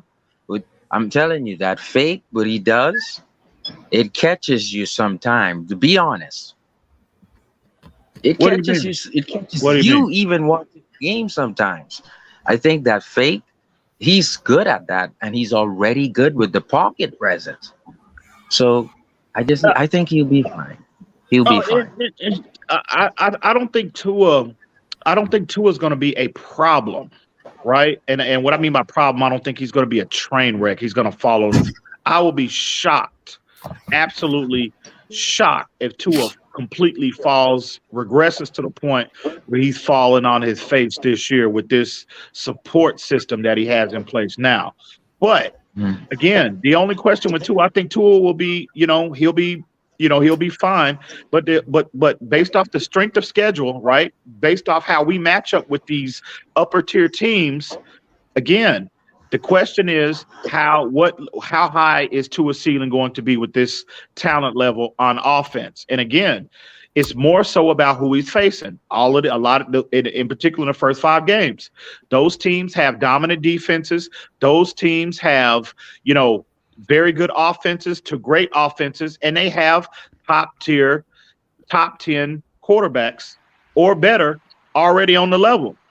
So again, if we can't match up with the opposition in the first 5 games, and we don't have a decided advantage from a talent level 1 through 53, we know how the NFL game is played. Generally, what it boils down to, what determines wins and losses, the better, more stability at the quarterback position. That is why that is why, particularly early on, a lot of responsibility is going to fall onto his shoulders. I was really concerned. My pushback will be NFL will have to adjust at least 9 weeks. The defenses will have to adjust because I think, for one, I think 9 weeks. No way, it's not going to take that long. It's going to take 1 week at best. Listen. Hold on, one at a time, Jim. My concern is I feel like Tua in the play action was a little bit exposed in the Raiders game. I mean, I know we don't have our first stringers out there, but they didn't have theirs out there either. Sending the guy just not even biting on the play action. I felt like we were a little bit They did in the Raider game too. They did in the Raider game as well. Teams will do that's what that. I'm talking about, the Raider game. They'll send straight to the quarterback regardless if you hand it off or not, and we're screwed when you do that. But listen, this is what I need to say. People keep saying, yeah, but this scheme is going to scheme people open all day. Ladies and gentlemen, it all depends on what defense is called against it. Yep. As soon as they call man coverage, it ain't no scheming. You just got to beat your man. Facts. You gotta, all of these wide open people, like you saw Tyreek and all this and that coming across the field wide open. Oh my gosh, look at this scheme. No, they just called a play call where our offensive play call destroyed it because of the call. But as soon as you get one of them teams that say, hey, you can beat us, but you're going to have to do it in man all day. And we got help over the top with the safety just in case Tyreek going deep or whatever. We'll let Waddle keep all that stuff underneath. But we're going to require them to run perfect routes, and we're going to require your quarterback to make perfect throws all day. That's what man-to-man is. Right. And you're going to get those teams sometimes. Sometimes you're going to get a team that sits in the zone, but what they do is they do like the trap zone where they keep everything underneath, they send extra pressure, and they make sure the ball gets out quick. Okay. I also want you to think about this. Look at the deep ball to Tyreek, right? Mm-hmm. Did y'all notice that was 8-man protection at one point? Mm-hmm. Yeah, it was max protection. It was max protection, yeah. Against four. Okay? So, what happened? You said there was like 8 men. Who's the other 3? I know during Smite and running back. Who's the last one? It was 8 against 4. Here's what happened. You had 1-on-1 on the right tackle, 1-on-1 on the right guard. You had the center. There was a double team up the middle, a double team on the left, plus a chip on the left. It was almost 3 guys on 1 on the left. That trip was a part of max protection. Then the tight end veered out or the running back. So that was 3, 4, 5, 6, 7, plus the court. Well, I've got the quarterback back there, 8. And the running back was sitting back there chilling or whatever. But that was a Tyreek Hill receiver coming across the middle. And after the chip, you had a guy in the flat. Yeah, that's a staple of that. That's a San Francisco special right there. So it's a 7-man protection, but 8 with the chip from the tight end that went out in the flat. But if you notice, go look back. There's a lot of 2-man routes in this system. Yeah, for sure. Go look at Skyler's deep ball where he threw off platform. Skylers. Mm-hmm. 2-man route. That's another reason why it's more when they use the term quarterback friendly, right? That's a reason why. You know what I mean? You only have basically 2 reads from the quarterback. So that's just that's a staple of Kyle Shanahan's offense, bro. You know, I don't think that ain't a reflection on Tua. That's just no. You know, that's in the playbook's DNA, in my opinion. Yeah, but what people need to realize, once you get into the man coverage and Thank you for highlighting that. Yeah, once you get into the man coverage and have safety help, it gets tighter. Right, it gets tougher. Yeah, all those crossers coming across the field wide open, especially when you got roamers in the middle. You know, you got man-to-man, plus you still got free linebackers that's able to help going across the middle and the safety too. Things get a lot tougher. I think that instead of the you giving me goosebumps, man. Instead of the deep ball, we gonna kill him. I think instead of the deep ball, we're gonna get a lot of crossing routes in this system. Because our guys are going to beat the defender coming across the field. As long as Tua can put the placement where the guy can keep running, we'll have success. Yeah, but absolutely. I agree with you, TD. Well, you look. I mean, the West Coast offense. I mean, fundamentally, it's horizontal based anyway. That's just the structure of the how the offense is structured. So, absolutely, a lot of that's why when you heard Tua reference when he talked about when McDaniel was initially hired, they sat down and went over 300 throws, I think it was. Yeah. And he needed, he highlighted the good and the bad, but he also alluded to the fact that McDaniel told him that ball placement and timing is paramount in this type scheme. Nice. And to that point, EM, you're right. Hey, appreciate it, TD, for letting me come on, and everybody in the chat. What's going on? Hey, I was going to add to that, EM. I'm coming with the theme. There's nothing new under the sun, and this is why. Everything is just a variation of what Bill Walsh started in the 80s. I've been watching football long enough to know how many variations of the West Coast offense that done happened from that branch.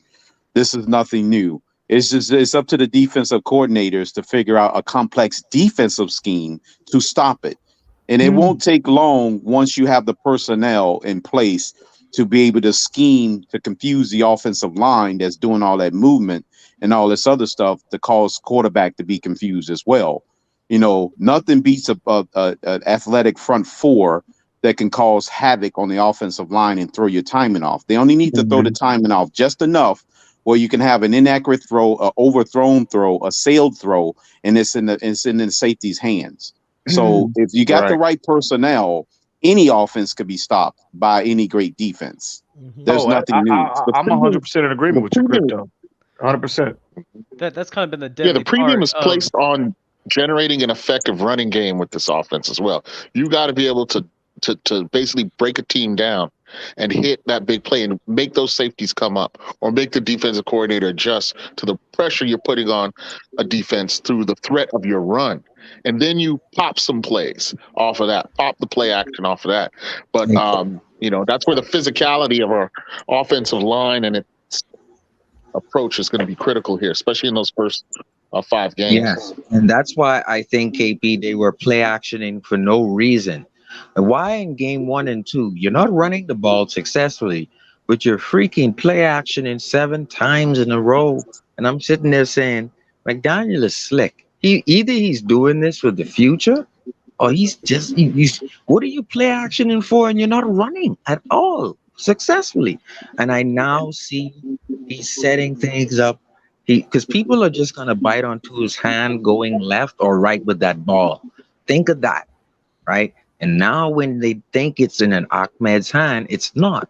Tua can either run for green grass or hit River Craycraft, or the level 2, which is Smythe, or the level 3, who would be Waddle. So it's to me, now you cut off one side of the field, as Brian Baldinger said. When you, like you said, if they get an athletic front versus us, then we can scheme around that by, if they're over aggressive, next thing you know, we do a double counter, right? Trap. That's what Mostert did Mostert did the trap, and actually everything swim the other side, and he had the open field right. Guys, it's like I said, I love watching tape now. 2 years I've been watching more tape and not just being a fan. Yeah, and also, Sharif, to that point, I think you can effectively do play action if the defense respect your ability to run the football. If you have the threat of running, you ain't even got to have success. Absolutely. If you have 100%. just having to being able to have the respect of the opponents, knowing you can do that. If they don't respect you can do it, that's when it becomes a failure. If they think you could do it, even though you might not be successful in it, a la like Derrick Henry, they still going to respect them, even if Derrick Henry's having a bad day. A play action fake will still work in Tennessee because they respect the running back. And If your running backs ain't being respected, play action don't work. Exactly. That's why he did it anyway. He just kept doing it. Yeah, I wanted to bring this play up right here, which is another 7-man protection. It's the Skyler crazy throw that he made. I mean, that he almost made that was pass interference, but I don't care about the throw. This is what I want to show y'all. This is the only thing that makes me nervous this year. And because I think about Tua in this situation. Watch this. Pause. Right here. Let's back it. Well, I can't back it up much. I got. Let me go back to the corner. No. But here's what I want y'all to recognize. Watch. Let me go back real quick. Now this play, if they don't PI, he catches that ball. No, but we're used. That's true. He got mauled. Well, I'm not worried. I'm not worried about that. But this is what I'm worried about. This is what I want y'all to notice.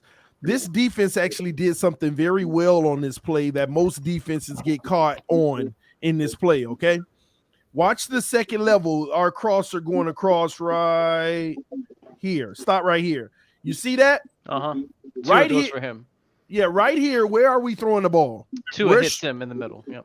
Where should we be throwing the ball? You got that crosser right there. The receiver on the intermediate level. Yeah, I don't know who that is. But the quarterback isn't base yet. But you ain't even looking at him. But no, this is what the Eagles did, and I haven't seen many defenses do this, and this is genius on this play.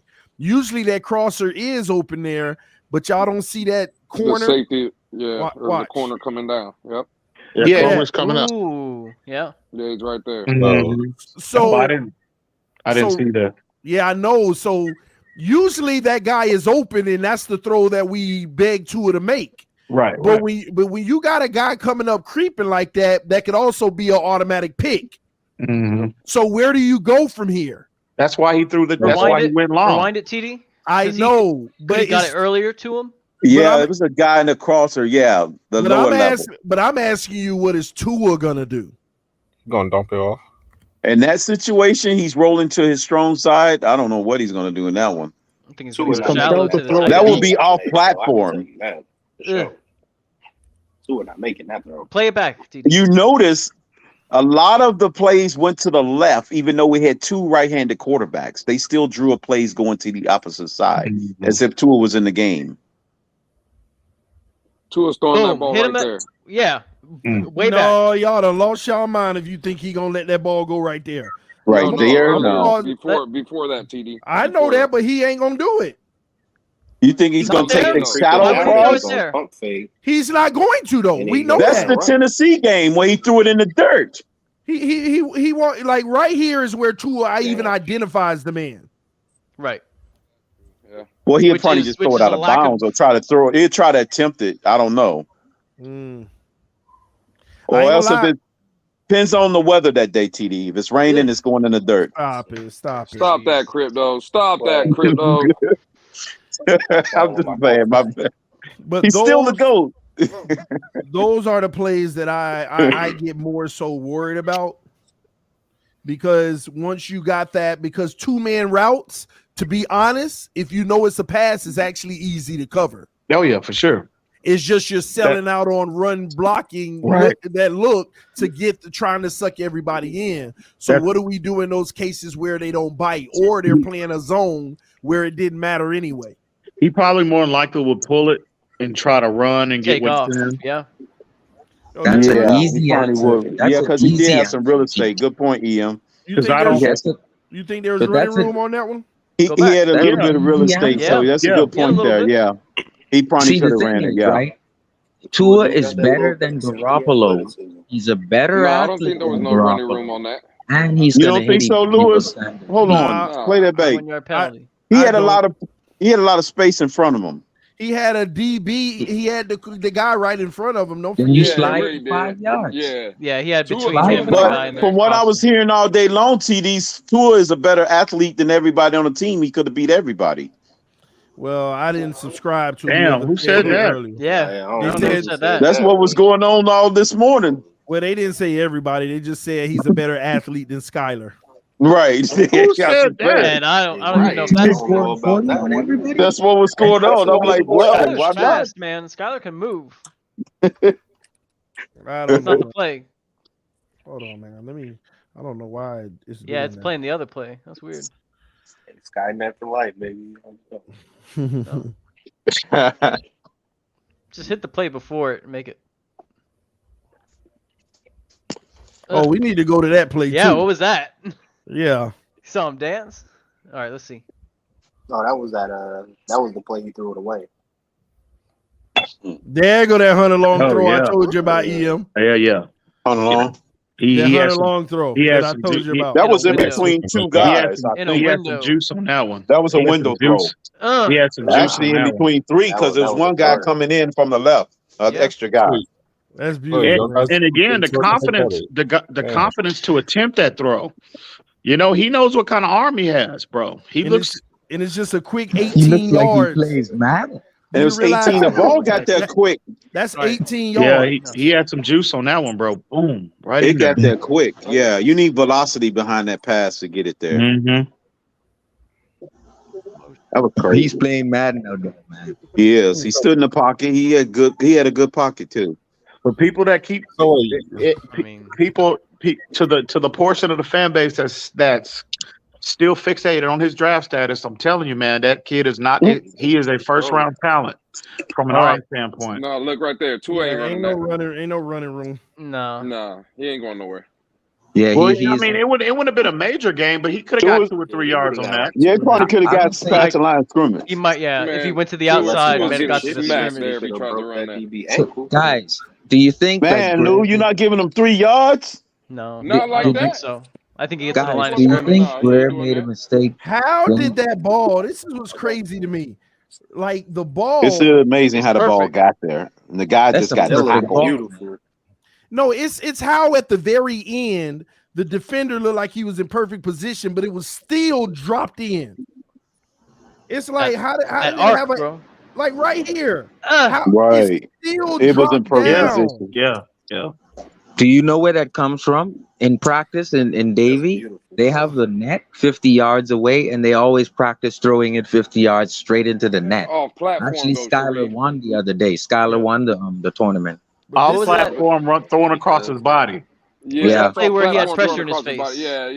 Yeah. That's just a special throw. That's what that is. That's there's no, bro. There's only 2 or 3 quarterbacks in the NFL right now that make that throw. Skyler's Period. one. That was a complete pass without the PI. Now look at this. This is the one where he get out of that trouble. They send Right. somebody anyway. Right. He faked the guy. I'm But telling you. remember, that's not an athlete, y'all. Down. That from what I'm hearing, that's not an athletic person out there. To be No, fair though, no. but wait, hang on. To be fair, we've seen Tua elude rushers too in his face, so Yeah, he has. The ball away. we've seen him do that as well. So But that Yeah, was he his has. thing in Against in Kansas. that Patriot game.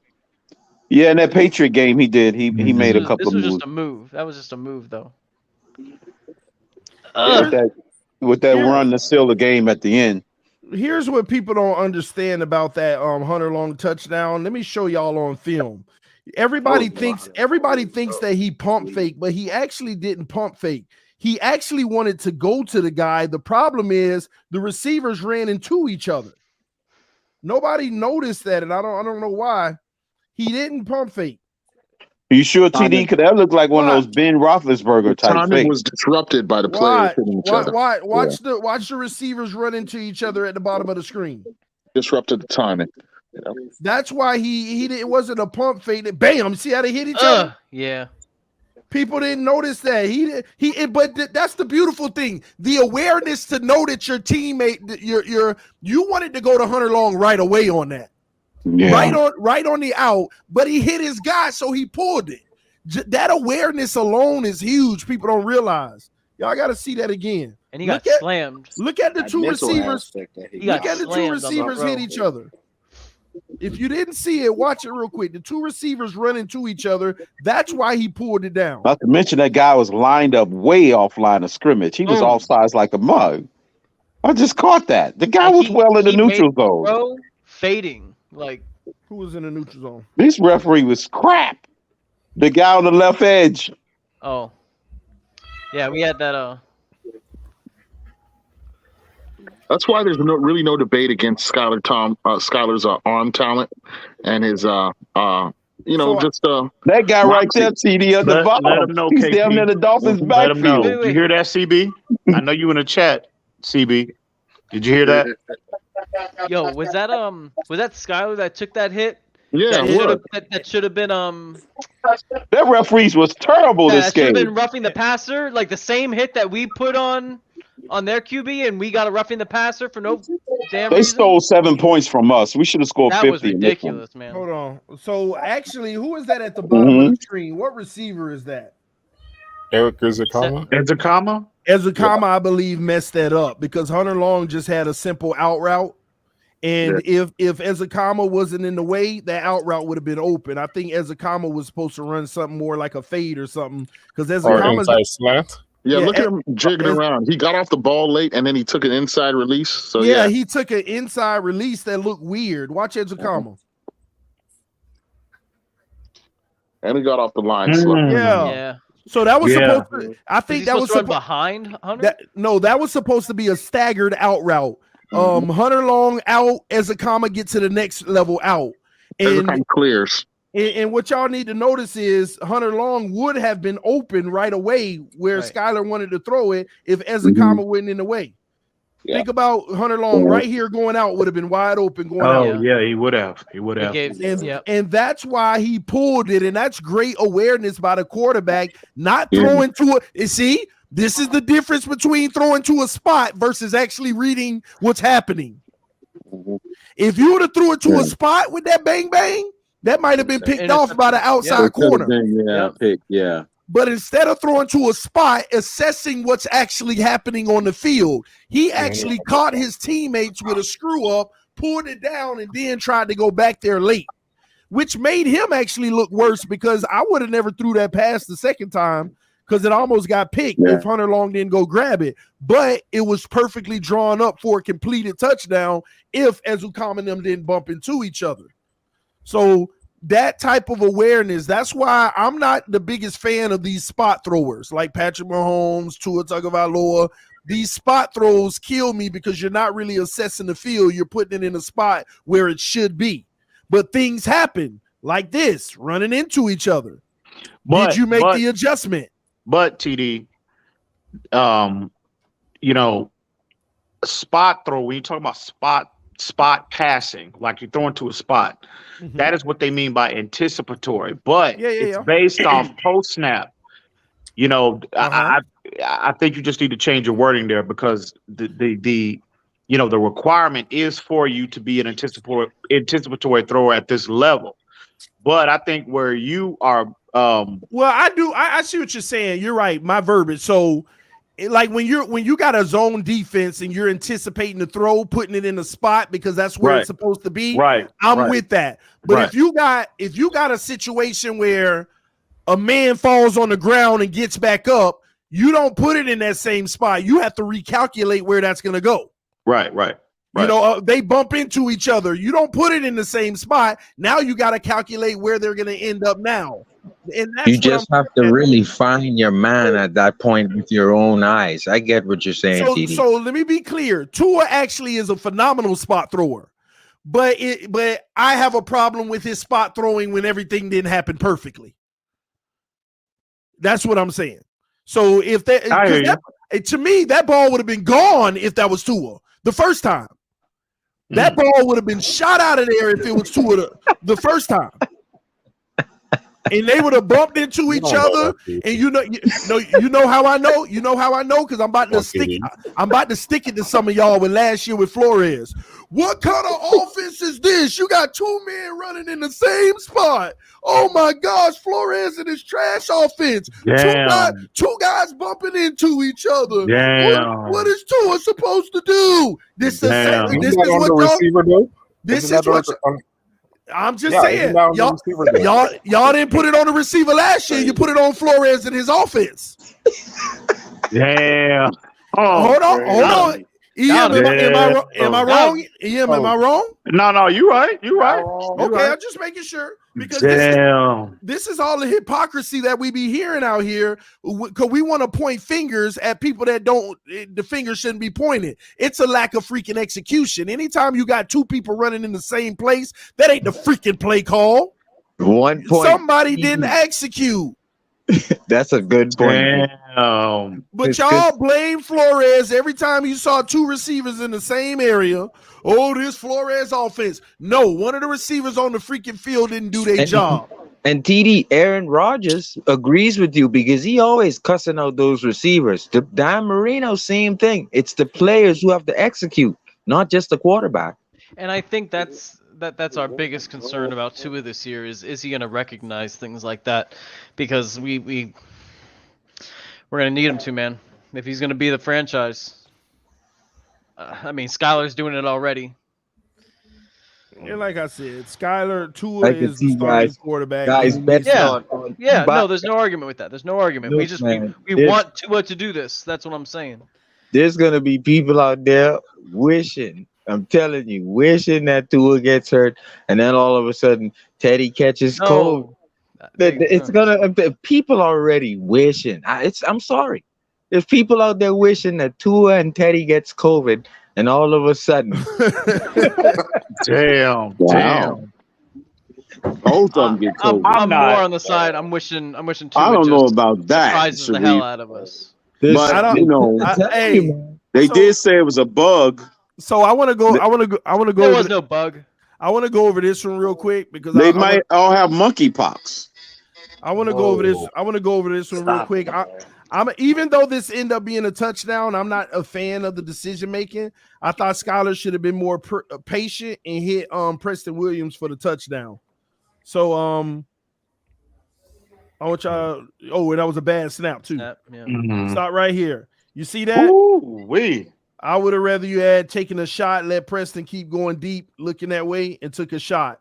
Yeah. But what's funny is it was a touchdown. Now, if that was Tua and I said that, it'd be like, why are you hating? It was a touchdown. He don't trust Preston.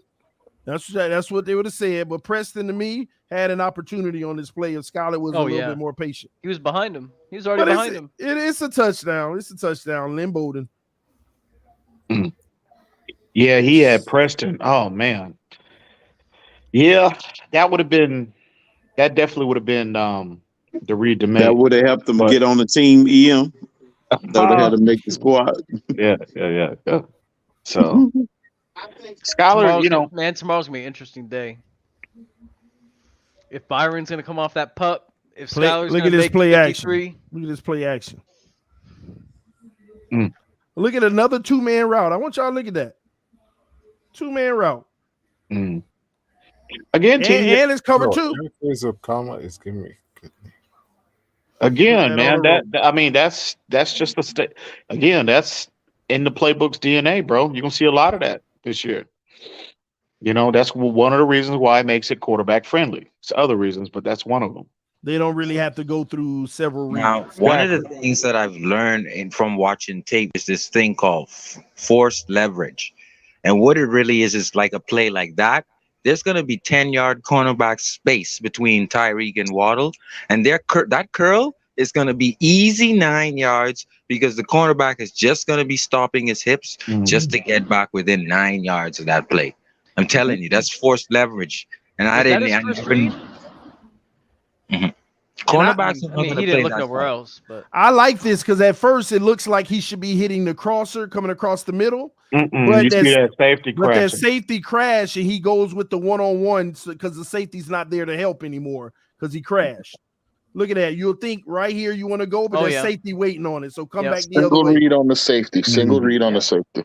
And the timing, bro. Look at the timing on that throw. You play action, you have to get reset, survey the field, and boom, the ball is spot on. I mean, again, that's a timing route right there. It's a stick route. And if he's late on Skyler's poise, look at his poise as he stands. If he's late on that, he makes a decision and he delivers smooth. Look at the very next play. This is the very next play after that. He know how to put plays together, man. Look at this. Man coverage too. With safety help on that. Bam. Boom. And what we've seen tonight, look at how Skyler delivers with a man in his face, with defensive linemen coming right at him. You know, stand and deliver. And look what he did. Look what he did. Look how he looked at the safety. He watched the safety the whole time. Yeah, he said, "You didn't budge. I got him." Who's that wide receiver at the top? Oh, there's another play. Okay. Man, I ain't gonna lie. Yeah, he had. Look at. He had that go route, bro.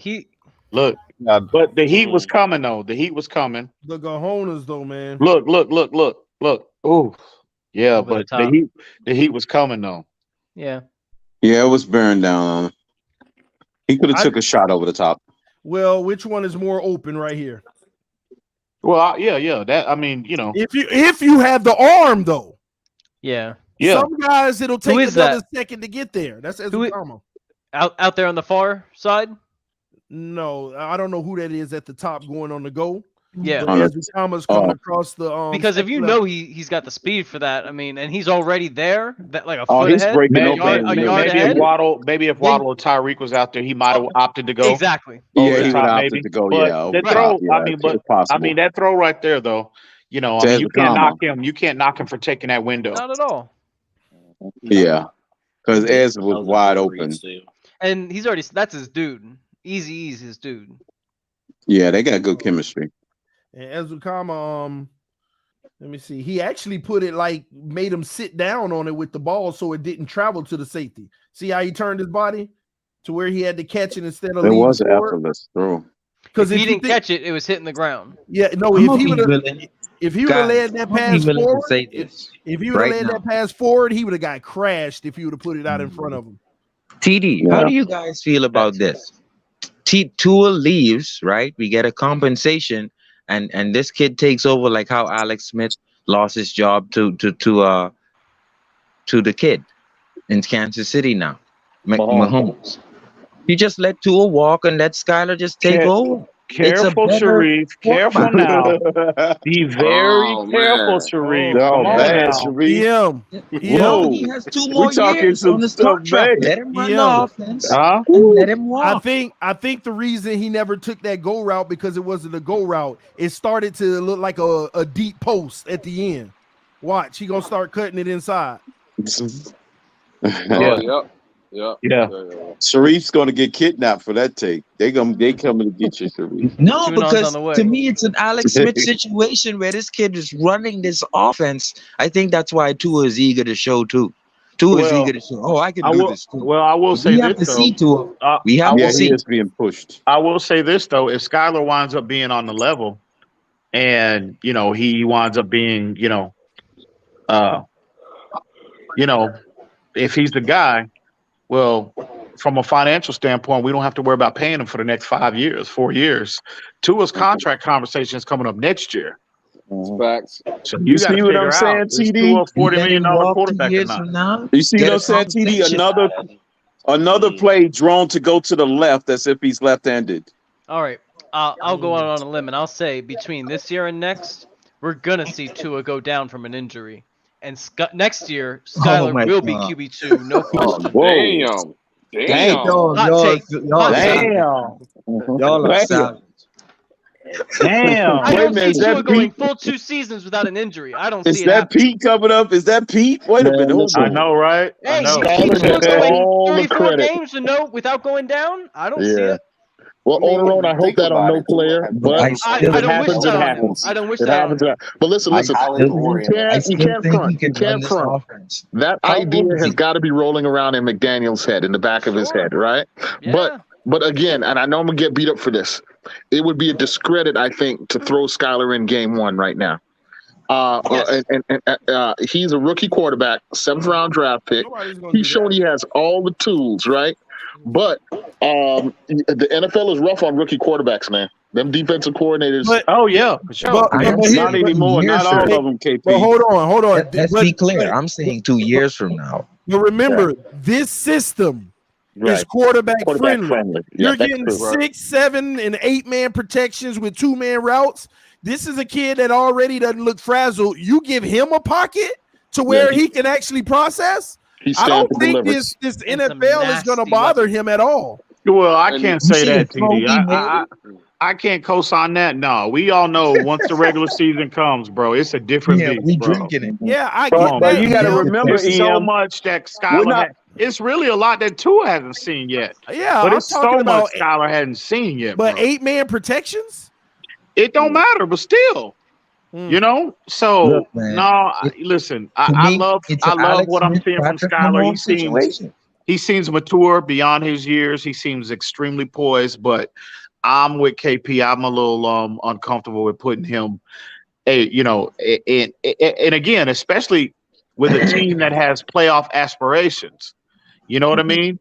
It'd be one thing if he was just head and shoulders above Tua. He clearly was the better option, and I don't think he's that's head the and case. shoulders above Bridgewater right now. I don't think that's the case. So and more, right? This is starting to look like the Kansas City situation where you have gold as an offense, and you're just waiting for Skyler to take over once Tua contracts up. I feel you, Sharif. It's perfect. If it happens, I ain't gonna be mad. I ain't gonna be the one on these boards. I takes won't be over the 2 one on years here from now. crying about it. Hey, I want the best Because solution. it is a reality. Right. I want the best option out there, and if Skyler winds up being the best option, so be it. But again, look at we're gonna start having salary cap issues next year, and then on top of that, you got Tua's contract coming up. You got so many players that you got to play. So, Listen, if you don't pay Tua, you can get someone when Xavier gets old to replace Xavier. If you don't pay Tua and keep Skyler, there's a lot of things you can do. You can pay Christian Wilkins. Yeah, for sure. Like I'm thinking, like this kid, like this is an Alex Smith, Mahomes situation. I have to think about that, dude. Mahomes sat for a year. Man, I ain't putting no Mahomes on This Skyler is the yet. situation, guys. Look. You can't pay Tua anymore. It's not necessarily Mahomes, but it's a guy that can come in and be a legitimate number 2. I'm not putting no Tua on no Alex Smith yet either. If you make a move like that, you're right. Right. Hey, that's true, T. You're 100%. Right, it goes both ways. But if you make a move like that, you are putting Skyler on the trajectory of a Tom Brady, of a Patrick Mahomes, of a Russell Wilson. Now, are you sure Skyler is of that pedigree? That's the question that I think, it's a serious move if you make it. Again, I won't cry. Only Greer McDaniel knows that.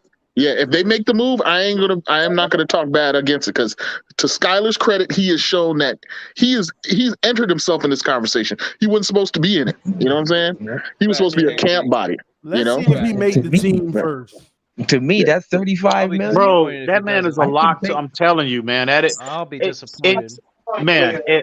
He's a lock. If he doesn't, that will be a disservice. Listen, that 35 million I can give to him, I'm giving that to Christian Wilkins and Javon Hollins, bro. Yep, sure, you're right. It makes sense. Right now, Skyler is the insurance policy. That is McDaniel's if they don't purchase pick. this insurance policy, That is they're a bunch of frauds. I don't get it. Pick. That like is McDaniel's pick. While he performed the way he did with McDaniel picking him, what was the point of picking Skyler at all if they didn't intend to bring him on? If they cut Skyler, exactly. When they got Teddy must take us to the divisional playoff round at the least. Yeah, how you draft a man, he exceeds your expectations in camp and not have him on the roster. He has to be a lock. He's a lock. That will be exactly. That would be a disservice. That'd be a wasted. I'm telling you. I'm telling you now. The front office, not only Mike McDaniels, they have a very, very favorable opinion of Skyler Thompson. They just have to be guarded, very guarded on their praise for him, because again, we all know what the uproar is going to be. Right. You know what I mean? We know it's coming. So they don't want to contribute. They don't want to contribute to that. So, and it's really So in other words, two things real quick. He didn't know that he would exceed Teddy Bridgewater when he got him.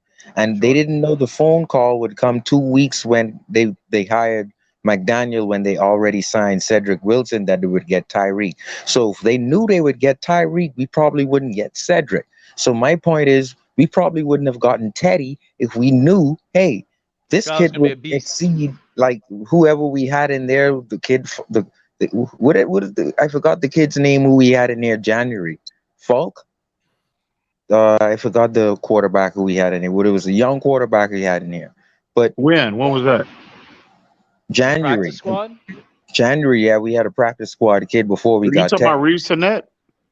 I'd probably Reese Sinet, but my point is, remember. it's two instances where Greer did not know Skyler would exceed this backup quarterback we have, and two, Cedric Wilson, we never would have got him if we knew we were getting Tyreek. That money would have gone elsewhere. Yeah, we would have stepped pat in the draft and drafted a wide receiver from Ohio. Listen, let me say this about this Skyler situation. Here's what I think is happening. Skyler is gonna be put on the shelf. They're gonna keep him on the roster only because they don't want to lose him. What's gonna happen is Tua's gonna run this team this year, and Teddy's gonna back it up. They're going to let Skyler get the necessary experience this year because he's just like a guy sitting on the bench learning right now.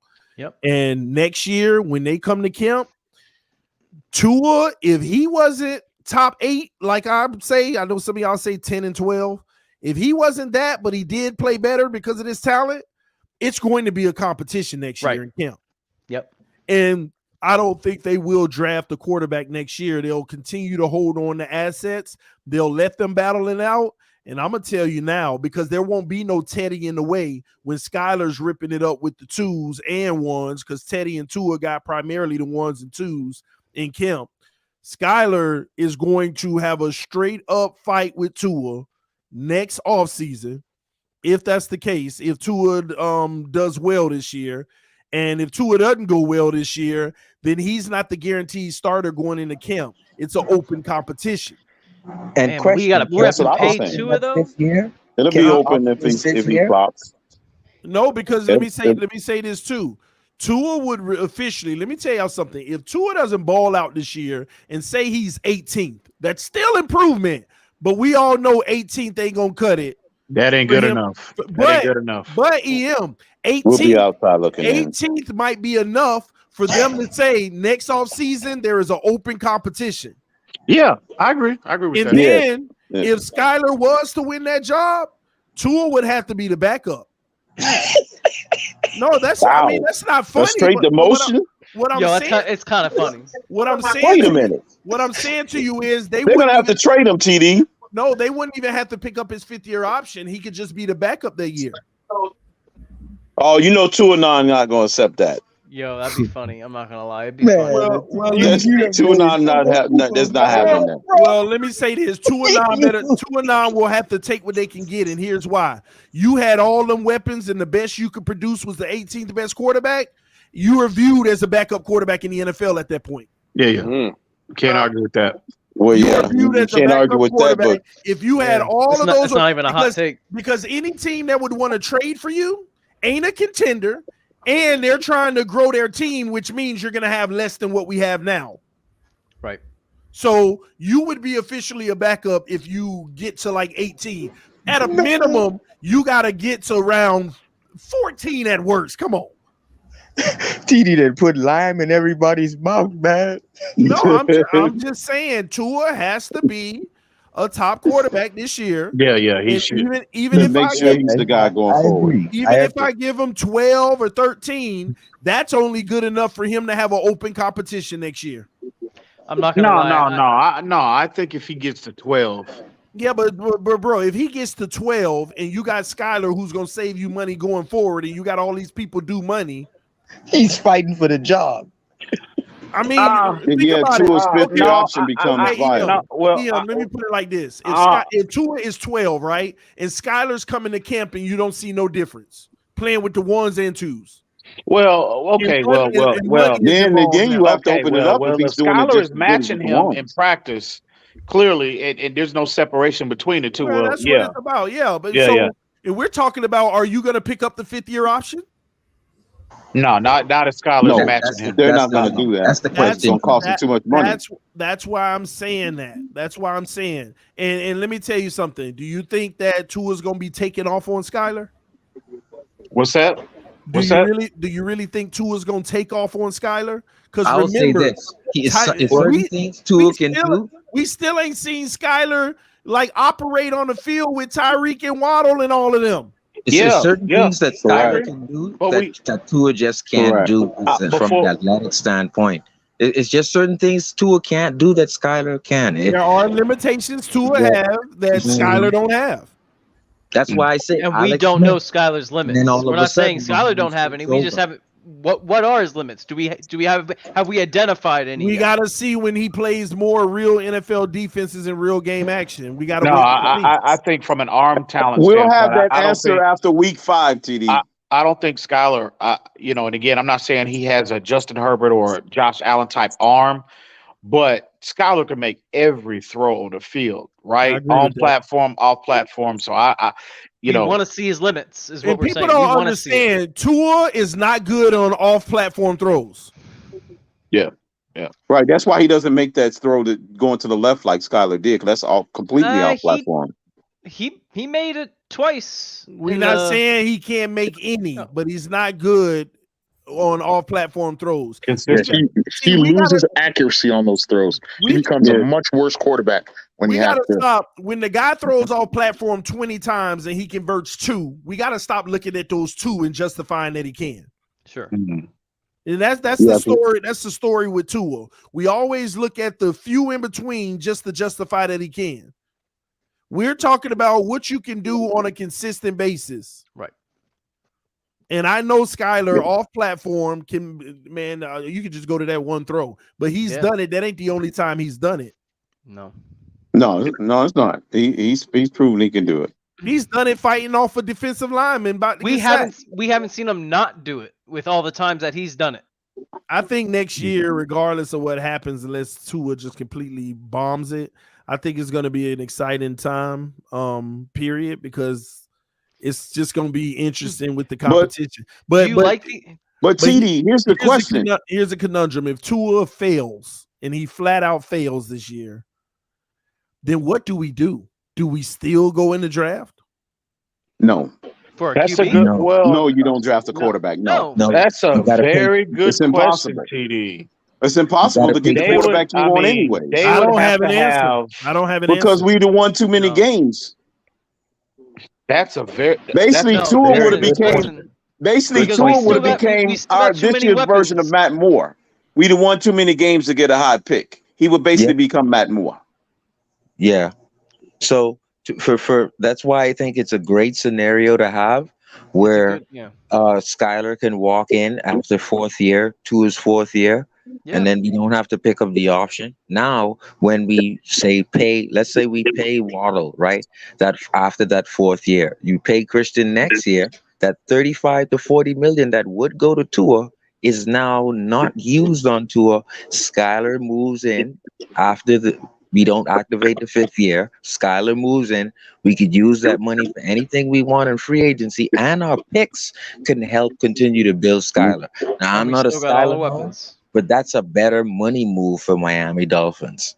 What people need to also understand is that if Skyler ends up being the guy, you got a 5-year window of a team success of having loaded weapons. Yeah. If Tua's the guy, you got this year and next year. 2-year window. Yeah, the window's shorter. Yeah, because that money's going to be out the window. Yeah. And you honestly, gotta get it done. Yeah. Yep. Man, I want to see his limits. We need to see him. It's like you got. It's a crowded field, fellas. Remember, it's a crowded field. Let me ask this question. Let me pose this question real quick. This is not Dolphin related, but it's San Francisco related. Did y'all see Jimmy G restructured his contract to remain in San Francisco? Yeah. So my question is, what does that say about Trey Lance? I'm not going to go that far, EM. I don't think it's a knock on Trey Lance. Let me tell you why. This is a contractual move. Yeah. San Francisco was on the hook for $26 million. Right. They couldn't find a trade partner. Right. Because everybody was waiting for him to get released to try to make an offer, the teams that were still willing. Yep. So what they end up doing, they restructured his deal and added avoidable year, which gives them actual cap relief. And on top of it, keeps another quarterback just in case. But even though there is a no trade clause, now Jimmy G has the leverage as he sits there as the potential backup if Trey Lance is okay. And when a team comes calling, they have to give him a good deal, and he'll say, I'll waive my no trade clause. Boom. Yeah. That's a better fit than him getting cut and somebody signing him for a quick $10 million right now. Because right now his contract is between $6 to $18 million, depending on incentives. So, man, I think it's better. I think it's better for him to stay and then waive his no trade clause for a needy team that's going to give him decent money. I think it's a combination of both. Obviously, you want to keep Jimmy G in house just in case an injury happens. Trey Lance goes down or whatnot. Jimmy G, you know what you have in him. But I'm hearing, Trey Lance has been wildly inconsistent throughout the offseason. He did not look good in that last preseason game. We saw him. Yeah. So I don't know. But it's I hard. think it's a combination of both. Well, it's been inconsistent, but he had couple of good games. He's had some. I've seen some of his work, bro. He's actually looking a whole lot better than what they were saying about him last year. I'll put it like that. But I do see the rawness as well. But again, first year guy, so it is what it is. I mean, first chance out there with a real shot. I have to ask you, non-Dolphin related too. Why is everybody? Like, I watched Mac Jones, like, the last game, right? Did any of y'all watch Mac Jones in that last game?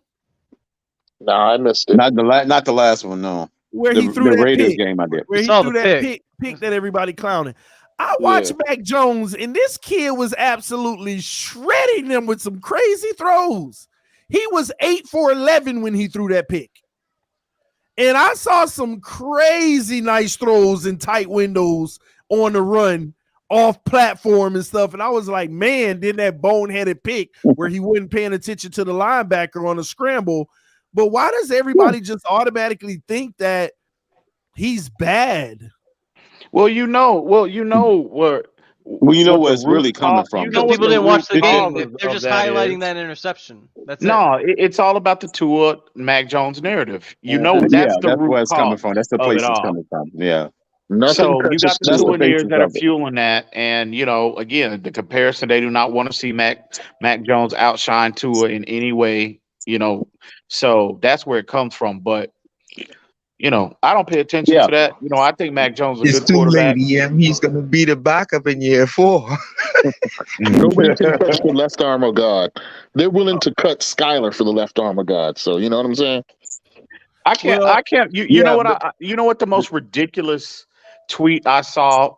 I don't know if it was a tweet or a Facebook post, but a person in our fan base tweeted out that Skyler has been too much a distraction from Tua, and it has clouded Mike McDaniel's opportunity to properly evaluate Tua. We need to get rid of him right now. That's typical. Wow. Somebody tweeted that out. Wow. No, yeah. Okay, I got a good question for y'all. Okay, here we are at week 10, and we're 3 and just hypothetically, we're not going to be this, but we're 3-7. Do you play Skyler to see what you have? I do. Yeah, because you want to go in again. You want to see what you have, because if Skyler winds up showing you more promise and that you're willing to invest in 2023. Well, you don't have to worry about drafting a quarterback high. Are you asking us what we would do? Or are you asking what? Or do you go on? Do you go on the 7? Try to go for the 7-game win streak, which still may keep you out with 10 wins. Are you asking? But what if he does go on a 7-game win streak? So you don't go Teddy, you go Skyler to see what you have in him, so you know how to assess the draft. I mean, if you have the coach, McDaniel, he would obviously have the pulse of the team, and you can pretty much, what you have from a team perspective. And if he feels that, they just have no fight in them, now you go ahead and cut your losses and move on and go ahead and see what you have in Skyler. But if there's any inkling of a pulse team wise, maybe we can get on a run. But again, if it depends on what Skyler is showing you in practice. I mean, just because the season starts, it's not like Skyler's gonna stop practicing and just sit on the bench all year. No, you're gonna see him every day. The evaluation process is ongoing, and if he is improving and he's showing you, a lot what he has shown throughout the offseason, well, I mean, no, put him in there. Put him in there and see what that's you a have. really tough You question. might have lightning in the bottle. You get Yeah. a stretch of games that's favorable. Defensive coordinators have got their head and they behind, and they don't know how to game plan against them. We can end up going on a 5-6 game winning streak and digging Given what we ourselves out did of a last hole. year, you gotta factor that in. So it's a really interesting question coming from that point of view. But at the same time, you got to recognize that once we hit these cuts, practice is going to change completely, man. Skyler's already put down his tape, but from this point on, if you're going with Tua as QB1, he's going to dominate the reps in practice and preparation for game week in and week out. Skyler at best will run the scout team offense. That is So, true. but you're right. Skyler has put down enough tape to still make a shift, maybe with 4 games left, 5 games left, and we're obviously not making the playoffs. If it's obvious that we are out of playoff contention, then the Skyler question is certainly going to become more and more something that we need to look at, I think. What's going on, gentlemen? How we It's gonna doing? get louder. Yeah. What's good? 386. Salute, bro. Hey, so I'm listening to you guys, and nobody's talking about this, but we could be wildly looking at another situation with all of the Lamar chatter that's going on tonight. We could be looking at another situation that we were dealing with Watson all of that season, wait until the trade deadline. If we start sluggish with Tua and things aren't settled yet with Lamar and the Ravens, Lamar or Skyler. we could be looking at a situation like the Deshaun Watson looking down to the trade deadline with Lamar Jackson. That depends on how Baltimore's doing, though. Like we would need Baltimore to be struggling and looking bad and frustration mountain. And if we're having an issue, I could see a trigger being pulled. I mean, if we start sluggish, let's say we start 1-3 or whatever. I mean, even those first 4 games, let's just say we do start sluggish and Tua's not showing his greatest, and they still haven't resolved their issues in the first 4 games in Baltimore. I mean, watch out now. I really don't see Mike McDaniel doing that. Okay, but let me ask, because we were talking about the window of. Oh, by the way, guys, salute to the panel. Salute on I just came in kind of hot. Still gonna crush you in that fantasy football league, though. You and crypto don't get crushed. But clearly, you still recovering. You still haven't recovered from drinking. But KP. You still haven't recovered from drinking, so you should they've already wired me the money already. You guys are wasting your time. Okay, the money guys, has already been wired to my let, account. Let me respect TD's show. But I have a question, right? Because we were talking about the window between what the window is with Tua, 2 years. You got a window of 4 years with Skyler. So the question to to you guys is, what does the window look like if you bring in Lamar Jackson? I mean, we bring in Lamar He's already Jackson. proven. What the window looks like? He's here for next 5. Yeah, what's 6, that window? 7, 8 He's years. proven already. It'll be 2 to 3 years too. It'll be almost the same. The window can be. It depends on the money, but the window can slightly be extended because now you don't need Teron Armstead. Now you don't need the running backs making $6 million a year because he's gonna be your run game and bad O-line fixer.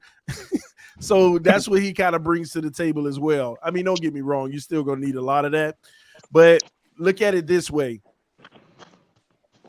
the window would be similar to Tua, but the difference of it would be you have a better chance at winning the Super Bowl. He's still only 25. Shit. And let me just add this, because a lot of people base their love on Tua or their support for Tua on his pedigree at Alabama.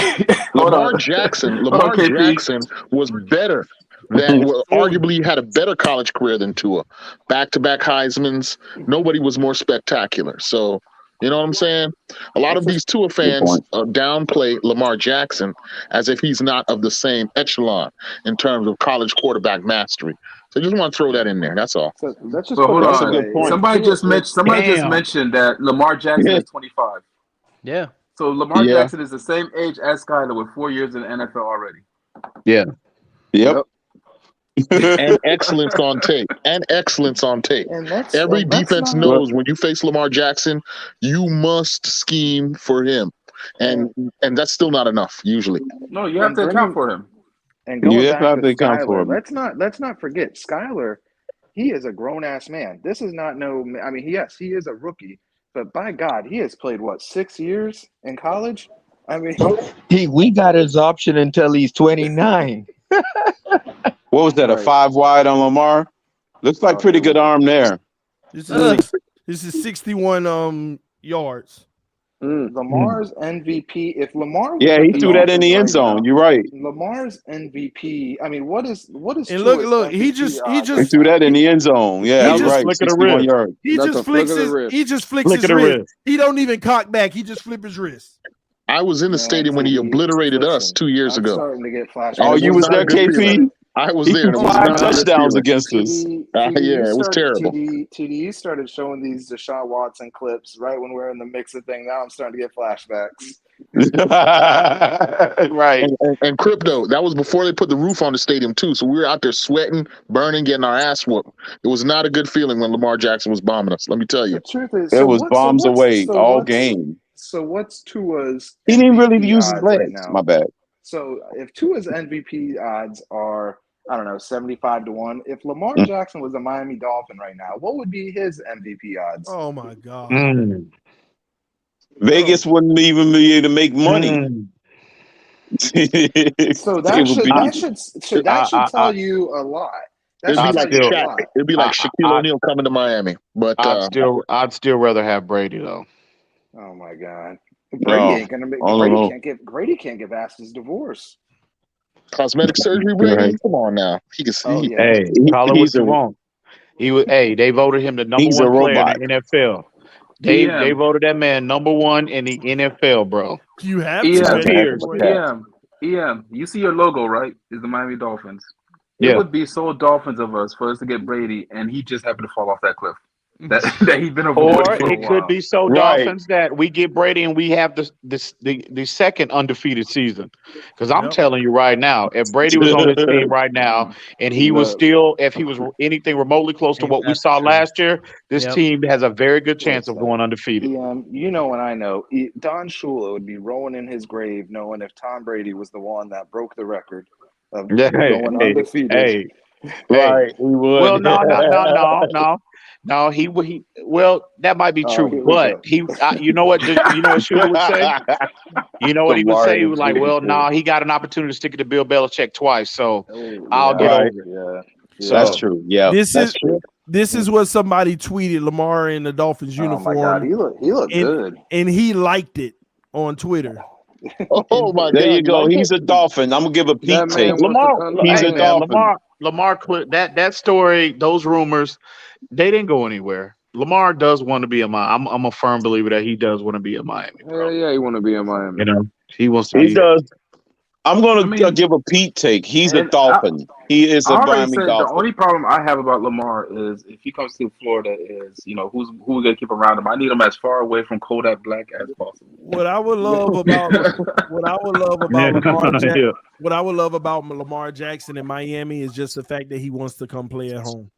Right. Because for the city, that would mean everything. Yeah.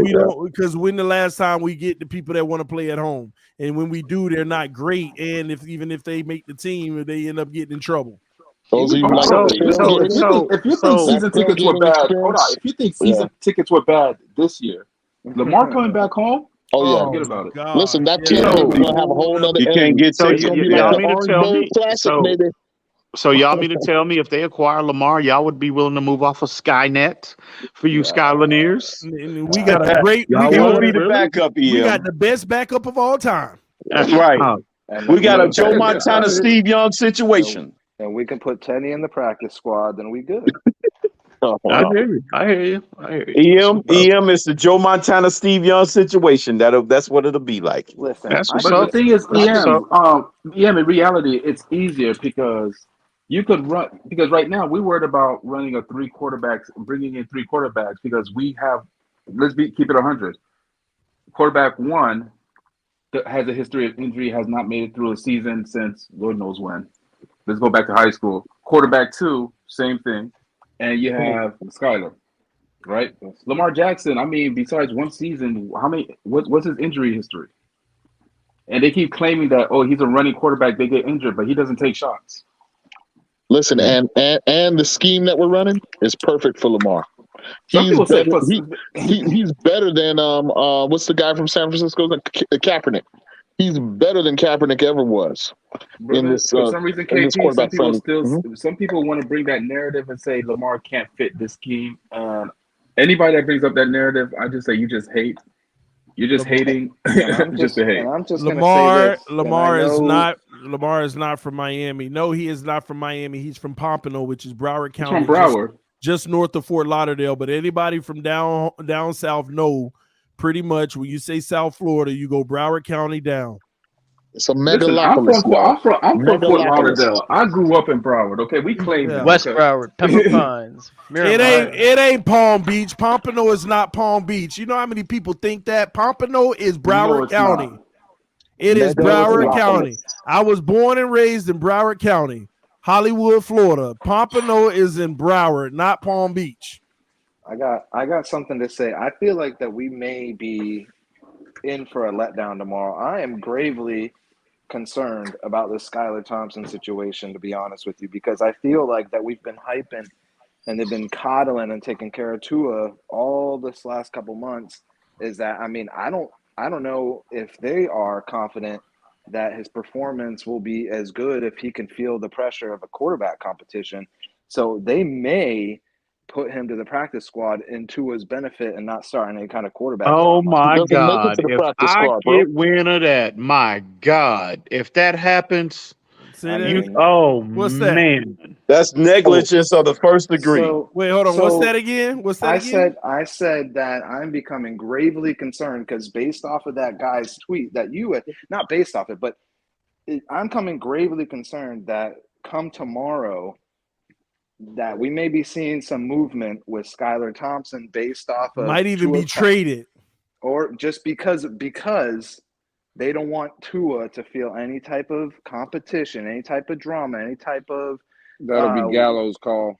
I mean, listen, if that happens, Tua must deliver a Super Bowl this year. Period. But you know what though? I got to push back on that.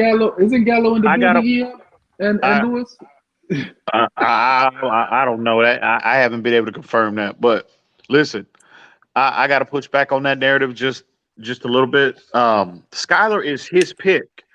That's his first quarterback pick as an offensive-minded coach in the National Football League as a head coach. And again, I know they're projecting publicly all this love affair with Tua and they're supporting it. I'm not saying that they're not supporting Tua, but make no mistake about it.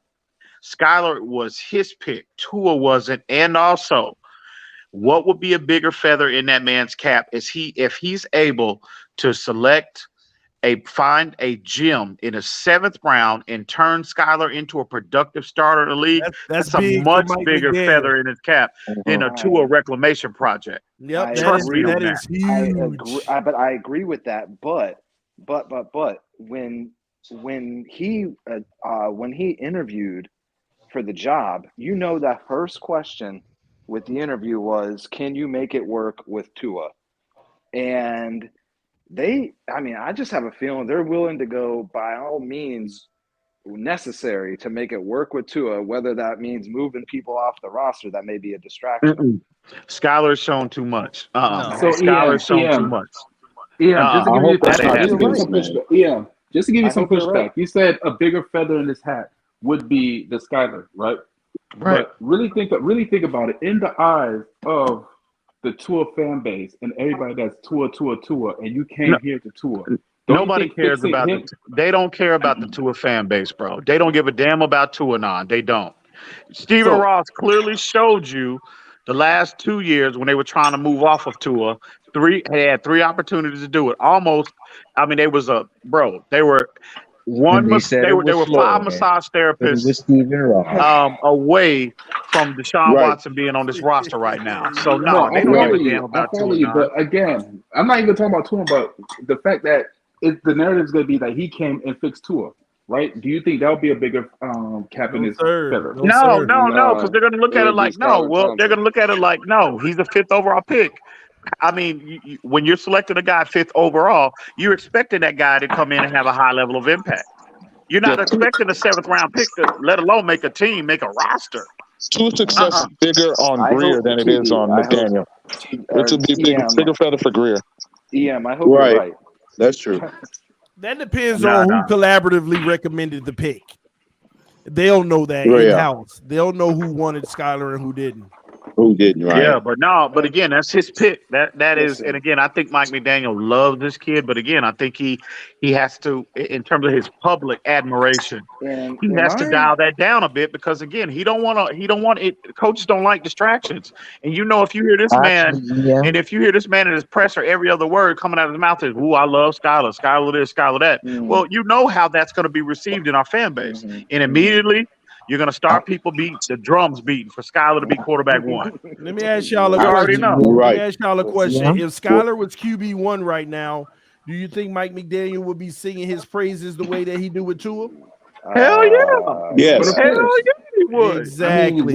So Yes, he Absolutely. what will. what I just what has I he just shown wanted He you? to will. What has he inform. shown you that says he wanted? Yeah, I'm just saying because everybody think that this praise that he puts on Tua is just all praise, like for what it is. There is an intentional endorsement also behind all of this Tua praise. And I listen, just wanted to this Yeah. mention might real and this quick might that and this that That's might what I pick was be saying all along. that, and that this pick might is be It's actually a Darrell Bevel pick. If you listen in to the shows with that I forgot the guy in Drive Time. Travis Um, Winfield. yeah, so that's a Darrell Bevel pick. But so I think that directly goes with McDaniel, like you guys said. So Darrell Bevel liked Skylar Listen, Thompson. Mhm. I think I'm the only one that thinks this, but I'll run it past you guys anyway. I've mentioned this on the panel before, and I've been saying this for months. I still have a wild feeling that there's still two playbooks, and that there's a playbook for Tua. I mean, you see it as soon as Skyler comes in, it's a completely different looking offense. And I'm not basing that off any factual evidence or anything of that nature. It's just a wild hunch. But it would I not surprise me if there's two playbooks. so Mm. I give pushback on that. I don't think it's two playbooks. I think it's just two players executing it different. Yep. Because they That's how run much the same play confidence. during the Right. preseason. Right. Exactly. During the preseason, you see the same play, but it's just executed different. Where you saw Skyler pushing the ball more down the field, and he just has the athletic ability to make the plays, let the plays develop, and know that he could get the ball there. And Versus Tua, you saw more check downs more and confusion and checkdowns. more Confusion and conservative of checkdowns. play.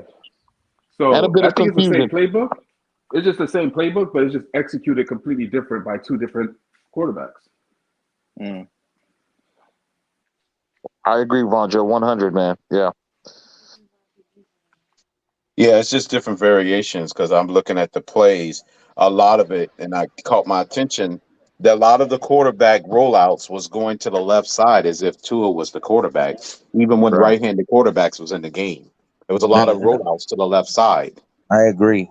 But I'm gonna say Yo, this too, Crypto. If you can't pass with Darrell Bevel, who has coached Hall of Famers, like bro, you're done.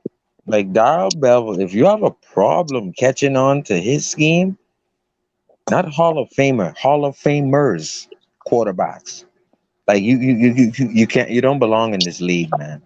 that that throw Skyler Thompson had rolling out to his opposite direction, that was an that was an Aaron Rodgers throw.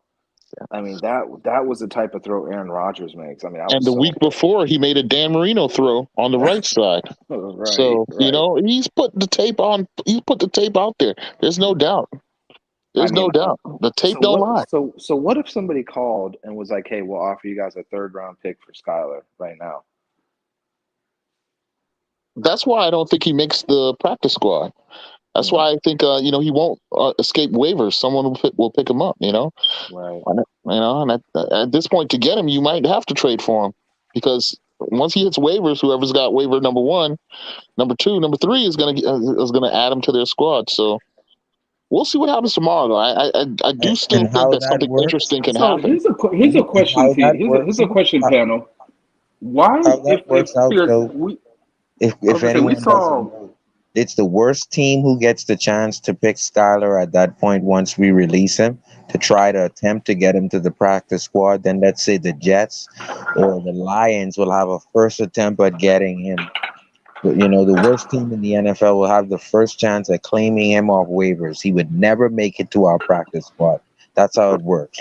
Right. here's a question I have for the panel because and you guys tell me what you think about this because you brought to my attention that the play was the same play that Tua run but to the left. We know Skyler's a right-hand quarterback. Why wasn't the play flipped for Tyler to roll to the right? Exactly. That's what I've been picking up on, Von Joe. A lot of the quarterbacks is going left to the left side. And I was like, Tua's not in the game. They still going to the left side. It's about So putting film out there, Vonjo. It's about looking at the whole scheme and how receivers run routes, how O linemen block, and by not having Tua in there, it's a way. It's not covert. Everybody knows that you do it that way, but it's about putting the film down that the coaches can evaluate later on.